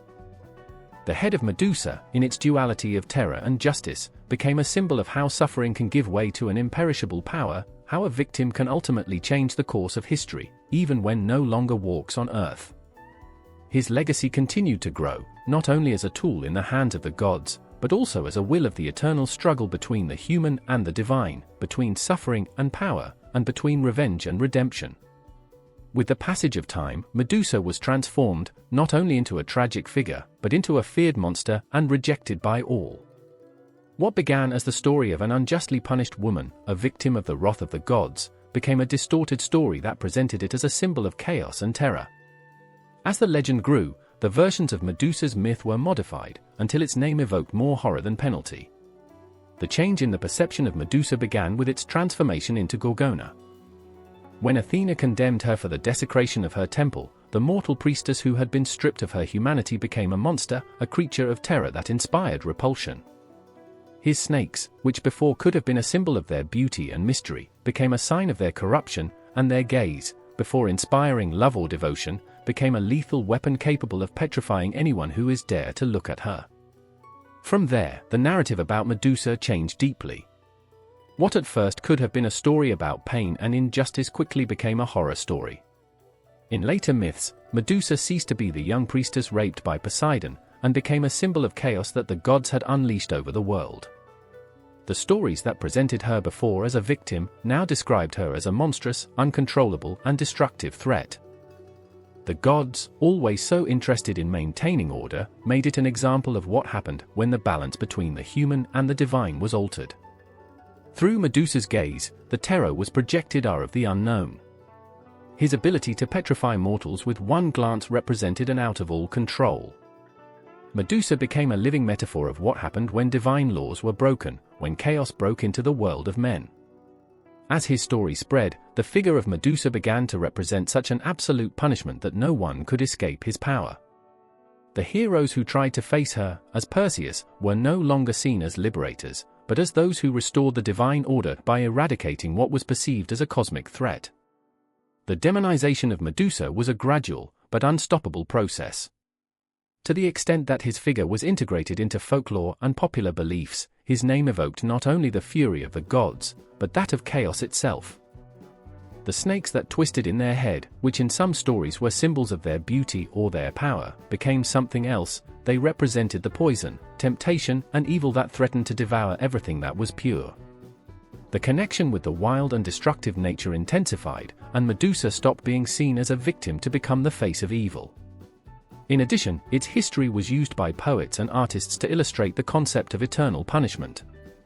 In the minds of the Greeks, Medusa became the face of revenge, and her image was used as a reminder of the dangers that stalked those who challenged divine authority.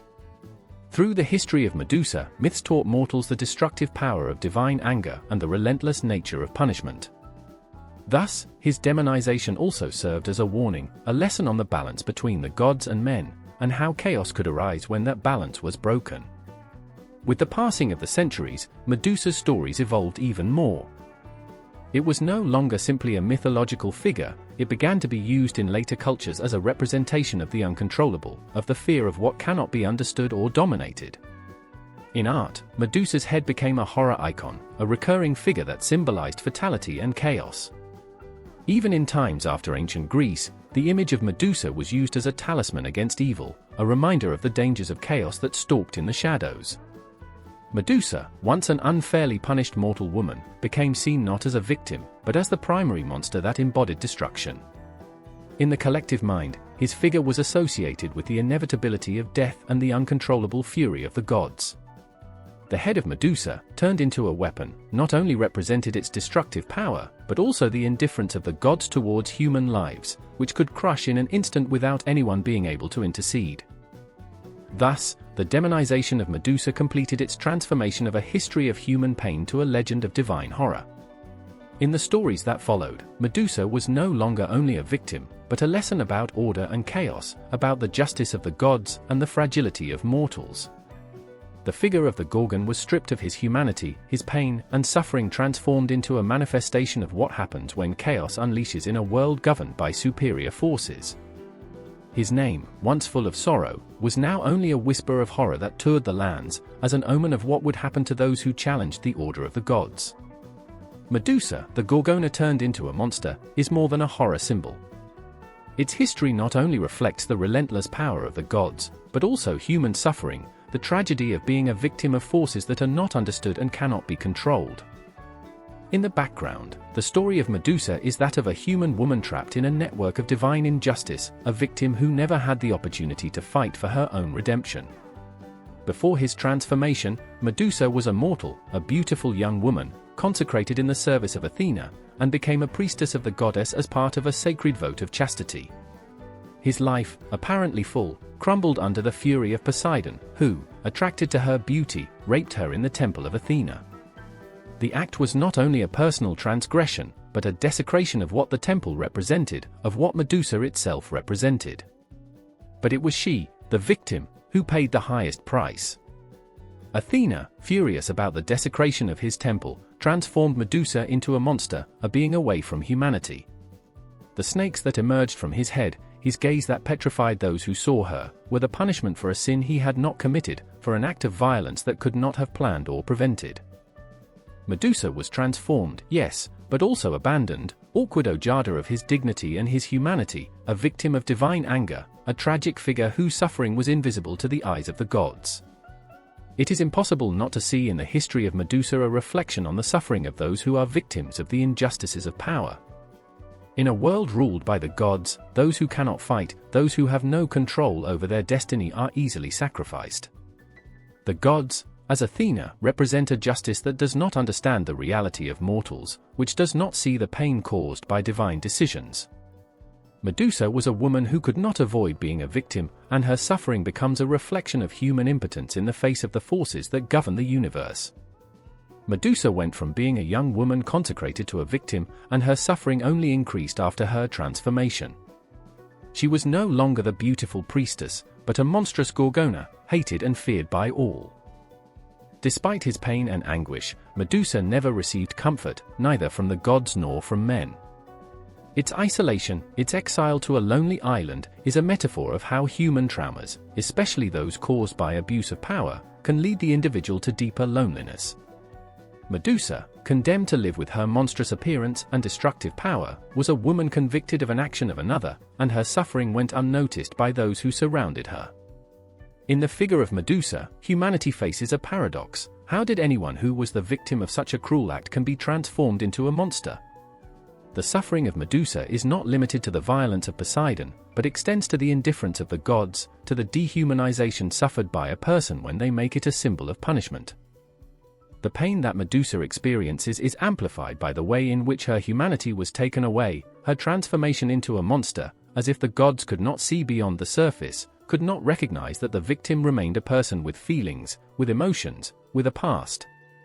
Their suffering is also a reflection of the constant struggle of mortals against a power that oppresses them. Medusa, like so many other heroes and mythological figures, is a victim of the arbitrariness of the gods, of the unfair punishment that does not seek redemption, but destruction.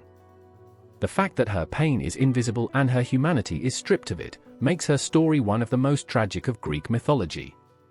In his conviction, Medusa is not only punished by a sin he did not commit, but is also forgotten by those who should have protected her. The humanity of Medusa, like that of so many other mythical characters, is lost in the demonization process. Instead of being remembered as a woman who suffered and was raped, she becomes a horror figure, a petrifying threat. And while her image becomes a symbol of divine punishment, the suffering she lived is dark, almost ignored. The myth of Medusa is a painful reflection of how victims are often seen as guilty, how pain is transformed into monstrosity, and how the power of the gods can crush the humanity of those who suffer. Medusa, then, is not just a monster in mythology. It is a reminder of the suffering of those who are victims of blind and impersonal justice, how human pain becomes the axis of the great stories of power and revenge. In their history, the gods do not see the person, they only see the punishment, they only see what they should destroy.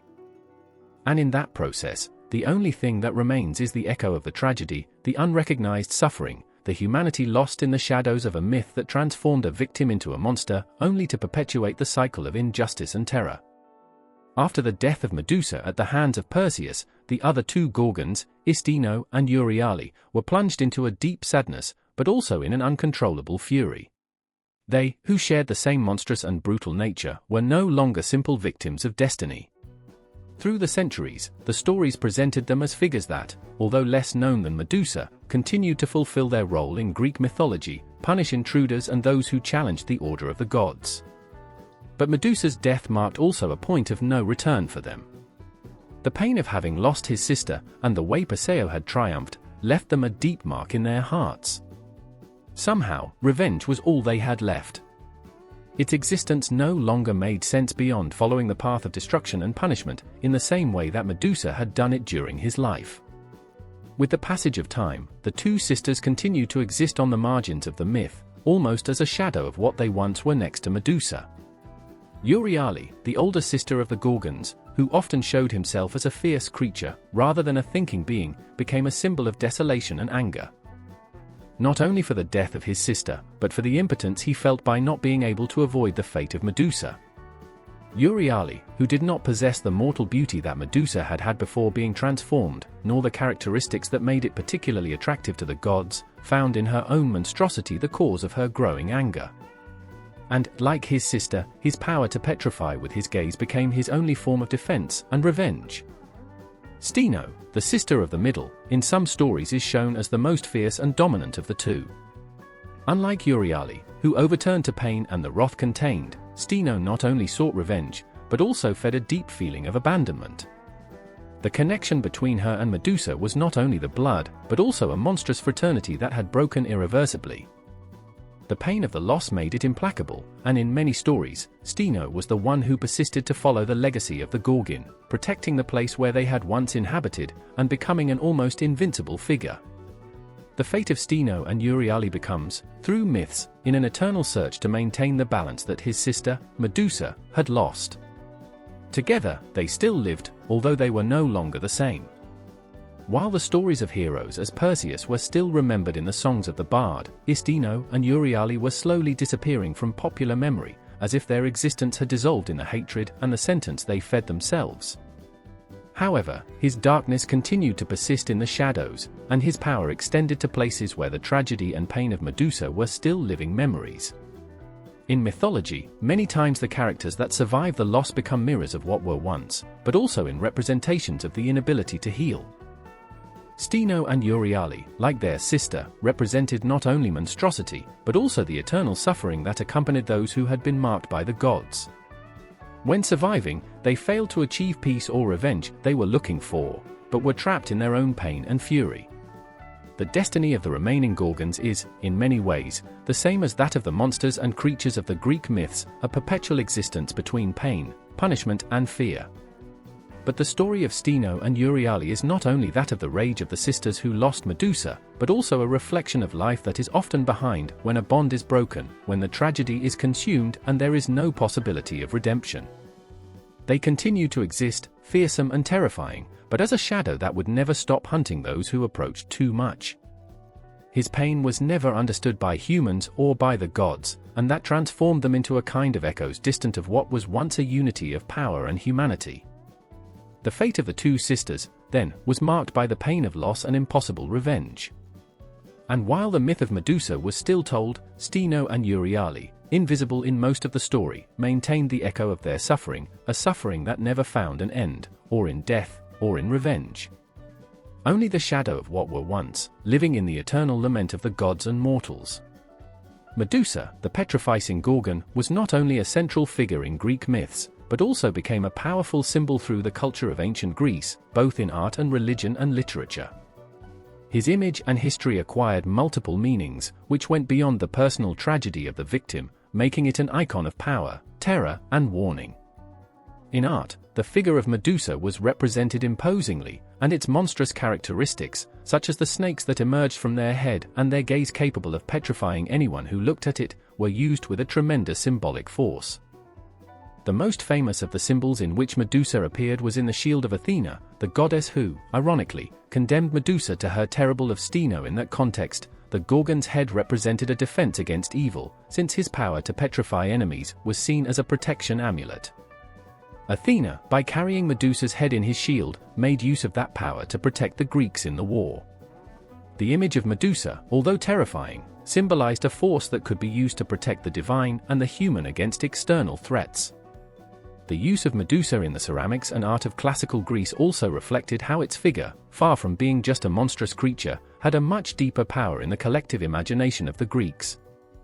The artists represented Medusa of forms that emphasized their terrible beauty, their penetrating eyes, and their majestic figure. His image was frequently used in ornaments of everyday objects, from vessels to statues, as a way of warning about the dangers of crossing the established limits, either with the gods or with human morality. The head of Medusa, as a representation of the monstrous and the divine at the same time, was a symbol that was used in the Greek culture to evoke chaos and disobedience. But it was also associated with the concept of justice. Those who dared to challenge the sacred rules, those who violated the divine law, were the ones who ended up facing the power of Medusa, one of the creatures responsible for punishing the wicked. This link between divinity, punishment, and terror was reflected both in the stories of mythology and in the artistic objects in which Medusa appeared. In literature, Medusa had enormous relevance. Although its history in most mythological versions focused on its tragic transformation and its subsequent death at Perseus, its image was also used as a reminder of the dangers of beauty, temptation, and anger of the gods. In works such as the tragedies of Exile or in the epic poems of Homer, the figure of Medusa functioned as a metaphor for the irreversible, of the destruction that overtake those who fell under the gaze of the gods or the cosmic forces that operated more beyond human understanding. The history of Medusa was also linked to the concept of fatality. In many of the Greek tragedies, the characters who faced her or even those who simply heard her name were inevitably condemned.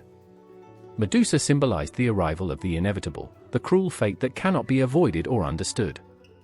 Through it, the Greeks reflected the capricious nature of the gods and their indifference towards human suffering. However, the confrontation with Medusa also revealed the ability of the hero to overcome the impossible, as Perseus, who, with the help of the gods, managed to beat the Gorgon and cut his head, using cunning instead of the brute force. In the Greek religion, the figure of Medusa associated with the power of the supernatural and the irrational. Although Medusa was not a goddess by herself, her power was the reflection of a larger force, the one out of human control. Its history also served as a reminder of the cosmic order. The laws of the gods should not be broken, and those who tried to challenge that order, as a jellyfish when disobeying the vote of chastity in their temple, had to be punished. In addition, Medusa was linked to the duality of divine power. On the one hand, it represented punishment, revenge, and terror. On the other hand, his figure was also used to symbolize protection, especially in the context of Athena, who used it as a tool to defend the Greeks. Thus, Medusa became a symbol of the unpredictable, of what is necessary to fear and respect.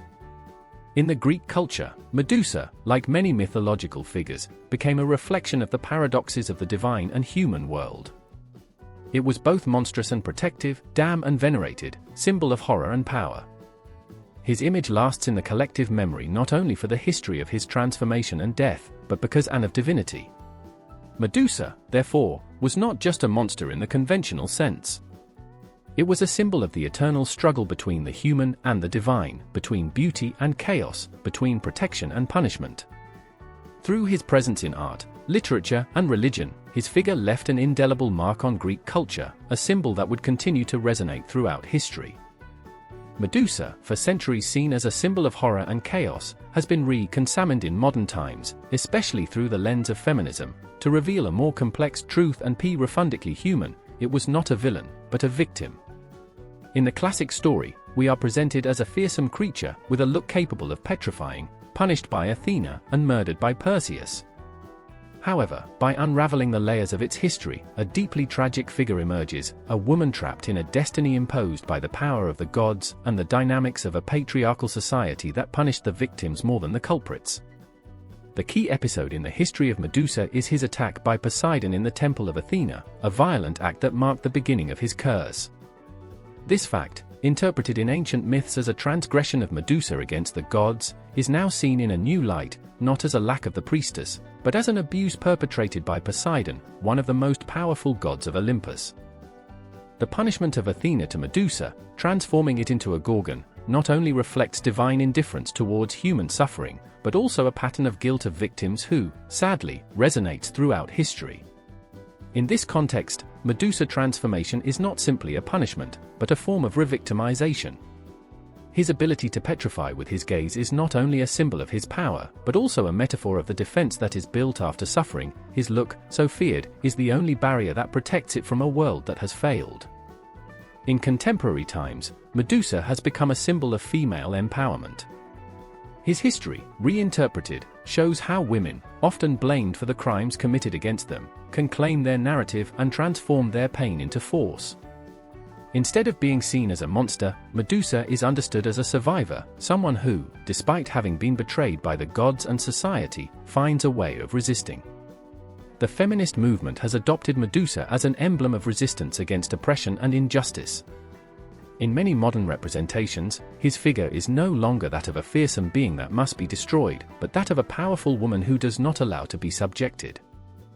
The image of the head of Medusa, once used as a symbol of protection in the Athena shield, is now reinterpreted as a reminder of the power that arises from suffering and resilience. The transformation of Medusa into a feminist symbol also invites you to question the power structures and narratives that perpetuate injustice. By re-examining its history, it becomes evident how ancient myths reflect and reinforce patriarchal dynamics, where women's suffering is minimized or ignored. However, when claiming Medusa as a resistance figure, that model is challenged and the door is open to a more equitable and human reinterpretation of myths. In addition, its history also resonates in the field of social justice. Medusa represents all the people who have been dehumanized, blamed for their own suffering, or forced to load with the weight of an injustice they did not choose.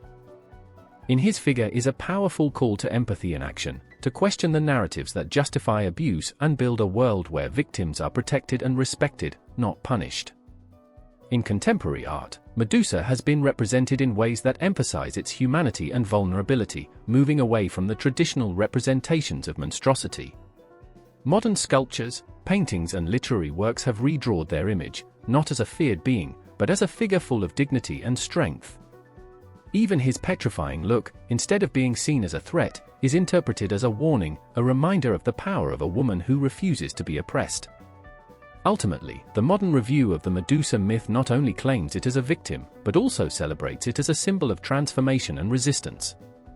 Its history, far from being a simple tragedy, becomes a narrative of struggle and redemption, a mirror of the battles that women and victims of injustice have fought throughout the story.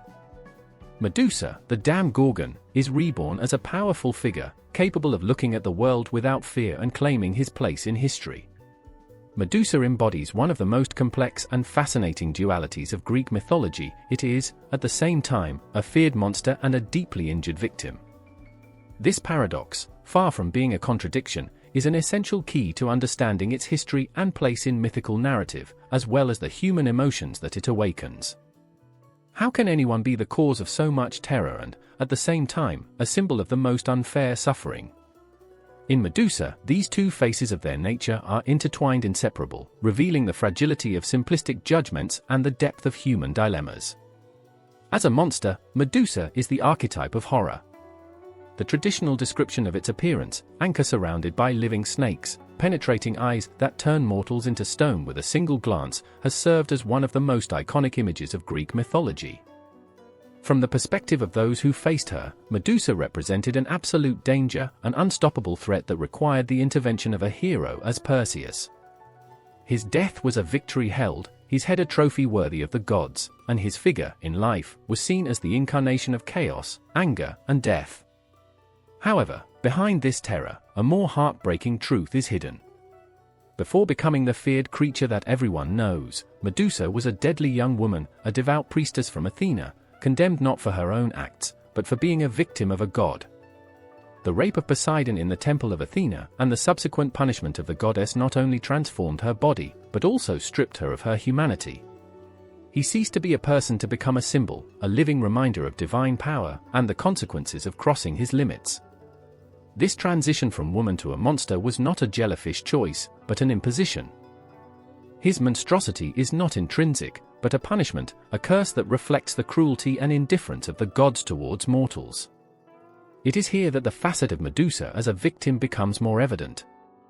Not only was she punished for something she did not commit, but she was also isolated, feared, and persecuted for the rest of her life. The heroes who sought to kill her did not do it for justice, but by glory, fed by the narrative that painted her as a malevolent being. Medusa's duality is not only in how others see it, but also in how she lives her transformation. In the background was that deadly young man who once was Or anger, pain, and loneliness had really made her the monster that everyone feared? The ability of his gaze to petrify can be interpreted as a literal manifestation of what he experienced, a soul that hardened for suffering, a natural defense against a world that had failed him. His power, although terrible, is still a response to abuse and injustice. This contrast between its external monstrosity and its internal humanity is what makes Medusa such a complex and deeply tragic figure. It represents, on the one hand, the human fear towards the unknown, towards what we cannot control or understand. On the other hand, it embodies the suffering of those who are stripped of their voice, of their humanity, and are reduced to symbols of something that they did not choose to be. In the traditional narrative, Medusa seems to have accepted her role as a monster, facing intruders with the anger of someone who has nothing more to lose. But even right now, their loneliness and pain remain. Was your fury an expression of its true nature or a cry of despair? This question adds another layer of depth to its history, making it a figure in which the ethical and emotional dilemmas of those who listen to their myth are reflected. The duality of Medusa also highlights the contradictions of the Greek gods, who often acted with arbitrariness and little compassion towards mortals. Athena, goddess of wisdom and justice, punished Medusa instead of protecting her, making her a reminder that divine justice in Greek mythology was more a reflection of power than morality. In this context, Medusa is not only a victim of Poseidon, but also of a broader system that condemned her without offering her an opportunity for redemption. At present, this duality has led to a reinterpretation of Medusa as a resistance symbol. It is no longer seen as a monster that must be defeated, but as a figure that defies the traditional narratives of guilt and punishment. Its history invites you to reflect on how victims are perceived and treated, about how power can dehumanize and how, even in the most extreme circumstances, humanity persists. Medusa, with its double nature, remains one of the most powerful and evocative figures of mythology. It represents both terror and compassion, both anger and vulnerability. It is a reminder that behind each monster there is a story, and behind each story, a truth that deserves to be heard. His myth is not only a warning about the power of the gods, but also a reflection on human nature, how we face suffering and how we choose to see those who carry it. Medusa, the mythological figure that once inhabited the temples and stories of ancient Greece, continues to project its shadow on the contemporary world, resonating with an intensity that demonstrates the timelessness of its history. In a world that seeks to redefine the narratives of power, gender, and justice, its image transcends the limits of mythology to become a cultural symbol full of meanings. His echo resonates in art, literature, cinema, and, especially, in the social struggles that seek to give voice to those who have been silenced. The image of Medusa has been reinterpreted in multiple artistic forms. In visual art, his face surrounded by snakes appears both in the most prestigious galleries and in the urban expressions of graffiti. Modern sculptures and contemporary paintings show it as more than a monster, a powerful, even majestic figure, which defies the rules imposed. An iconic example is the statue Medusa with the head of Perseus by Luciano Garbati, a work that invests the traditional story to show Medusa as victorious, holding the head of his aggressor in a gesture of justice and resistance. In literature, its history has been rewritten and expanded to give space to more human perspectives. Contemporary authors have transformed the myth into a narrative that highlights the suffering of Medusa and the injustice of their punishment. These works not only seek to tell their history from another angle, but also shed light on the universal issues of violence, trauma, and society's ability to stigmatize victims. Cinema and television have also contributed to keep the myth of Medusa alive. Although it is still represented as a fearsome creature in many productions, there are also attempts to humanize it, to show the layers behind its monstrosity. In these media, Medusa often symbolizes the conflict between power and vulnerability, challenging the audience to reconsider their prejudices about good and evil. Beyond art, the echo of the myth of Medusa has a significant impact on contemporary social movements. It has become a symbol of feminism, especially in the context of the struggles against gender violence. Its history, which includes an abuse of divine power and disproportionate punishment, resonates with the experiences of many women who have faced similar injustices. Medusa is now a figure that represents the resistance against oppression and the transformation of pain in force. The #MeToo movement, for example, has adopted the figure of Medusa as an emblem in some circles, using it to challenge the narratives that blame victims of aggression. Medusa's petrifying look, which was once seen as a terror symbol, is reinterpreted as an empowerment tool, a way of facing oppressive power and demanding justice. In this context, its history is no longer only an ancient story, but a living metaphor for the problems that many people still face today. In addition, the figure of Medusa has also found a place in fashion and design, where its image evokes both power and sophistication. The famous Versace fashion house, for example, uses its face as a logo, highlighting its mixture of strength and beauty. This cultural appropriation shows how Medusa has gone from being a rejection figure to an icon of attraction and fascination. In the academic field, its myth is still the object of analysis, especially in gender studies, psychology, and philosophy. It is used as a starting point to explore how cultural narratives mold the perception of women, power roles, and monstrosity construction. Its history raises questions about guilt, justice, and how society reacts to what it considers different or threatening. Even in politics, Medusa has been used as a powerful metaphor. Its history serves as a reminder of the dynamics of power and the ability of the systems to dehumanize those who do not fit their norms. Politicians, artists, and activists have invoked their image to denounce abuse of power and to highlight the need for a structural change that protects vulnerable. In social networks, his myth has gained new life. Memes, illustrations, and discussions about their story shows how Medusa has captured the imagination of a new generation. These platforms allow your figure to be reinterpreted continuously, adapting to the struggles and aspirations of each era. Medusa Echo today not only demonstrates its continuous relevance, but also its ability to evolve with the times. Its history is a reminder that myths are not only stories of the past, but mirrors that reflect our own struggles and aspirations. Medusa, the Gorgon who was feared and punished, now emerges as a figure of power, transformation, and justice, reminding us that even the oldest narratives can be renewed to illuminate the present. The history of Medusa is not only a myth about divine punishments, monsters, and heroes, but a deeply rooted narrative in the fight against oppression and injustice. Behind the terrifying figure with snake hair and a petrifying look, there is a voice silenced by the gods, a story that resonates with the struggles of those who have faced abuse of power, violence, and stigmatization.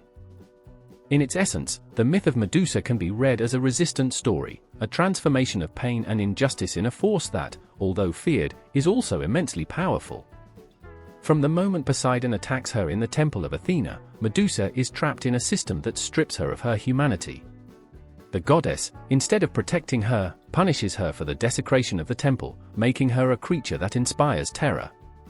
However, this punishment, which seemed destined to destroy it, also gives him a power that the gods did not anticipate. His gaze, capable of turning anyone into stone, becomes a defense tool, a shield against those who seek to take advantage of their vulnerability.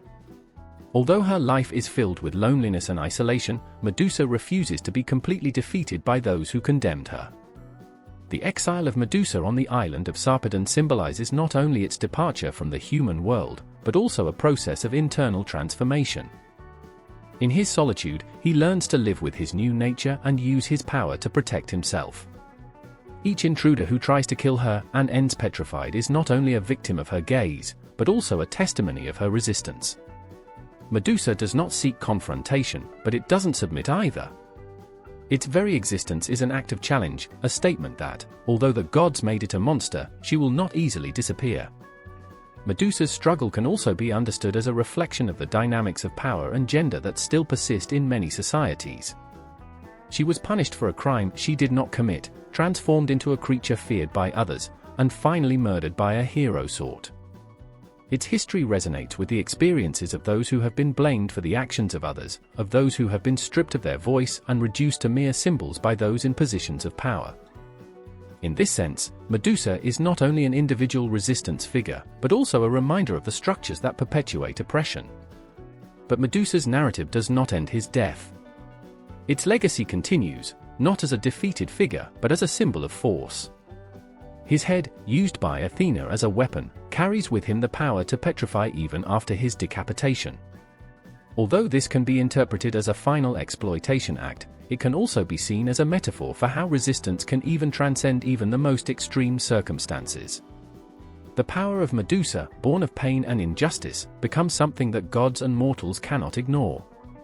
In the contemporary context, the history of Medusa has been reinterpreted as a narrative of empowerment. It is no longer seen as a monster that must be defeated, but as a figure that embodies the fight against oppression and the ability to transform suffering into force. It is a symbol for those who have faced injustices and seek to claim their power, a reminder that even in the darkest circumstances, it is possible to resist and challenge the narratives imposed.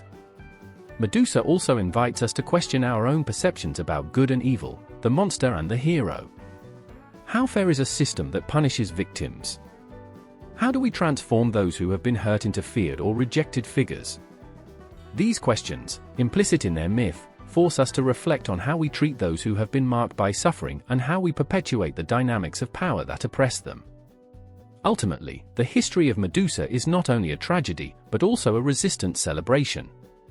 Although she was betrayed, punished and turned into a monster, her spirit was never completely subjected. His gaze, which was once seen as a curse, it becomes a survival tool and a reminder that even in the most absolute oppression, there is a space for fighting. His myth, far from being a simple story of the past, is still alive as a narrative that inspires those who seek to face power and claim their place in the world.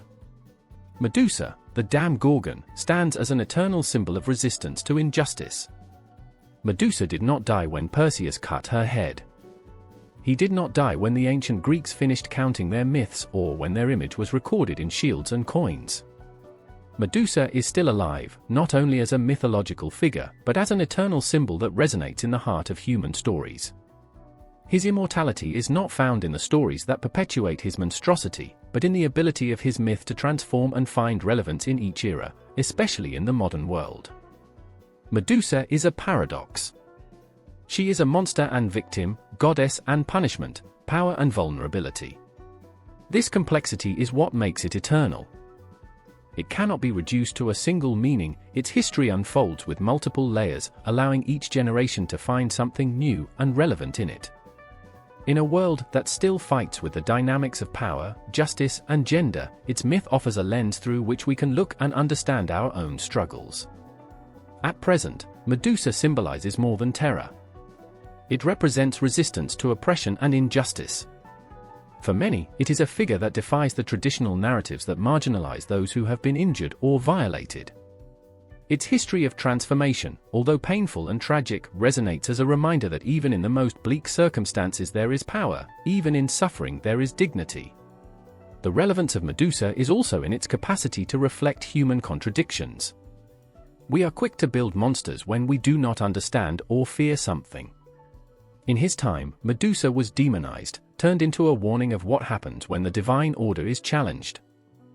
But when looking more closely, a story of injustice is revealed, of a woman trapped in a system that betrayed her. In this contradiction, Medusa finds his humanity, and we find our own failures reflected in his myth. The modern world has adopted its image and has been part of our visual and symbolic culture. From representations in art and fashion to its impact on social movements, Medusa has transcended the pages of mythology to become a universal icon. His face surrounded by snakes, once a symbol of fear, now appears as an emblem of power, challenge and transformation. In this sense, Medusa not only belongs to the past, it belongs to all time. Medusa's myth is also a warning about how power can be misused. His punishment, far from being fair, reflects the structures that perpetuate injustice. In its history, we find a complaint of the systems that silence the victims and glorify the oppressors. It is a narrative that is still pertinent in a world that still faces these same dynamics. In the modern reinterpretation of its history, Medusa has found a new life. It has become a feminist symbol, an empowerment figure for those who have felt marginalized or unjustly condemned. His gaze, which was once considered a curse, is now seen as a force that challenges and confronts those who seek to impose their will. Eternal Medusa is a story that never goes out because it speaks of the fundamental truths of human experience, pain, injustice, struggle, and redemption.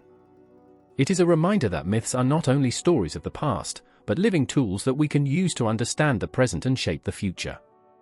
In its immortality, Medusa is still relevant, not because it is a monster, but because its history is deeply human. Today, when we look at his face, we no longer see the creature that the ancients feared. We see a woman who resisted, a voice that was not completely silenced, to a symbol that challenges us to look beyond appearances and find the meaning in complexity. Medusa is eternal because his myth, like a river, flows over time, shaping the banks of our humanity.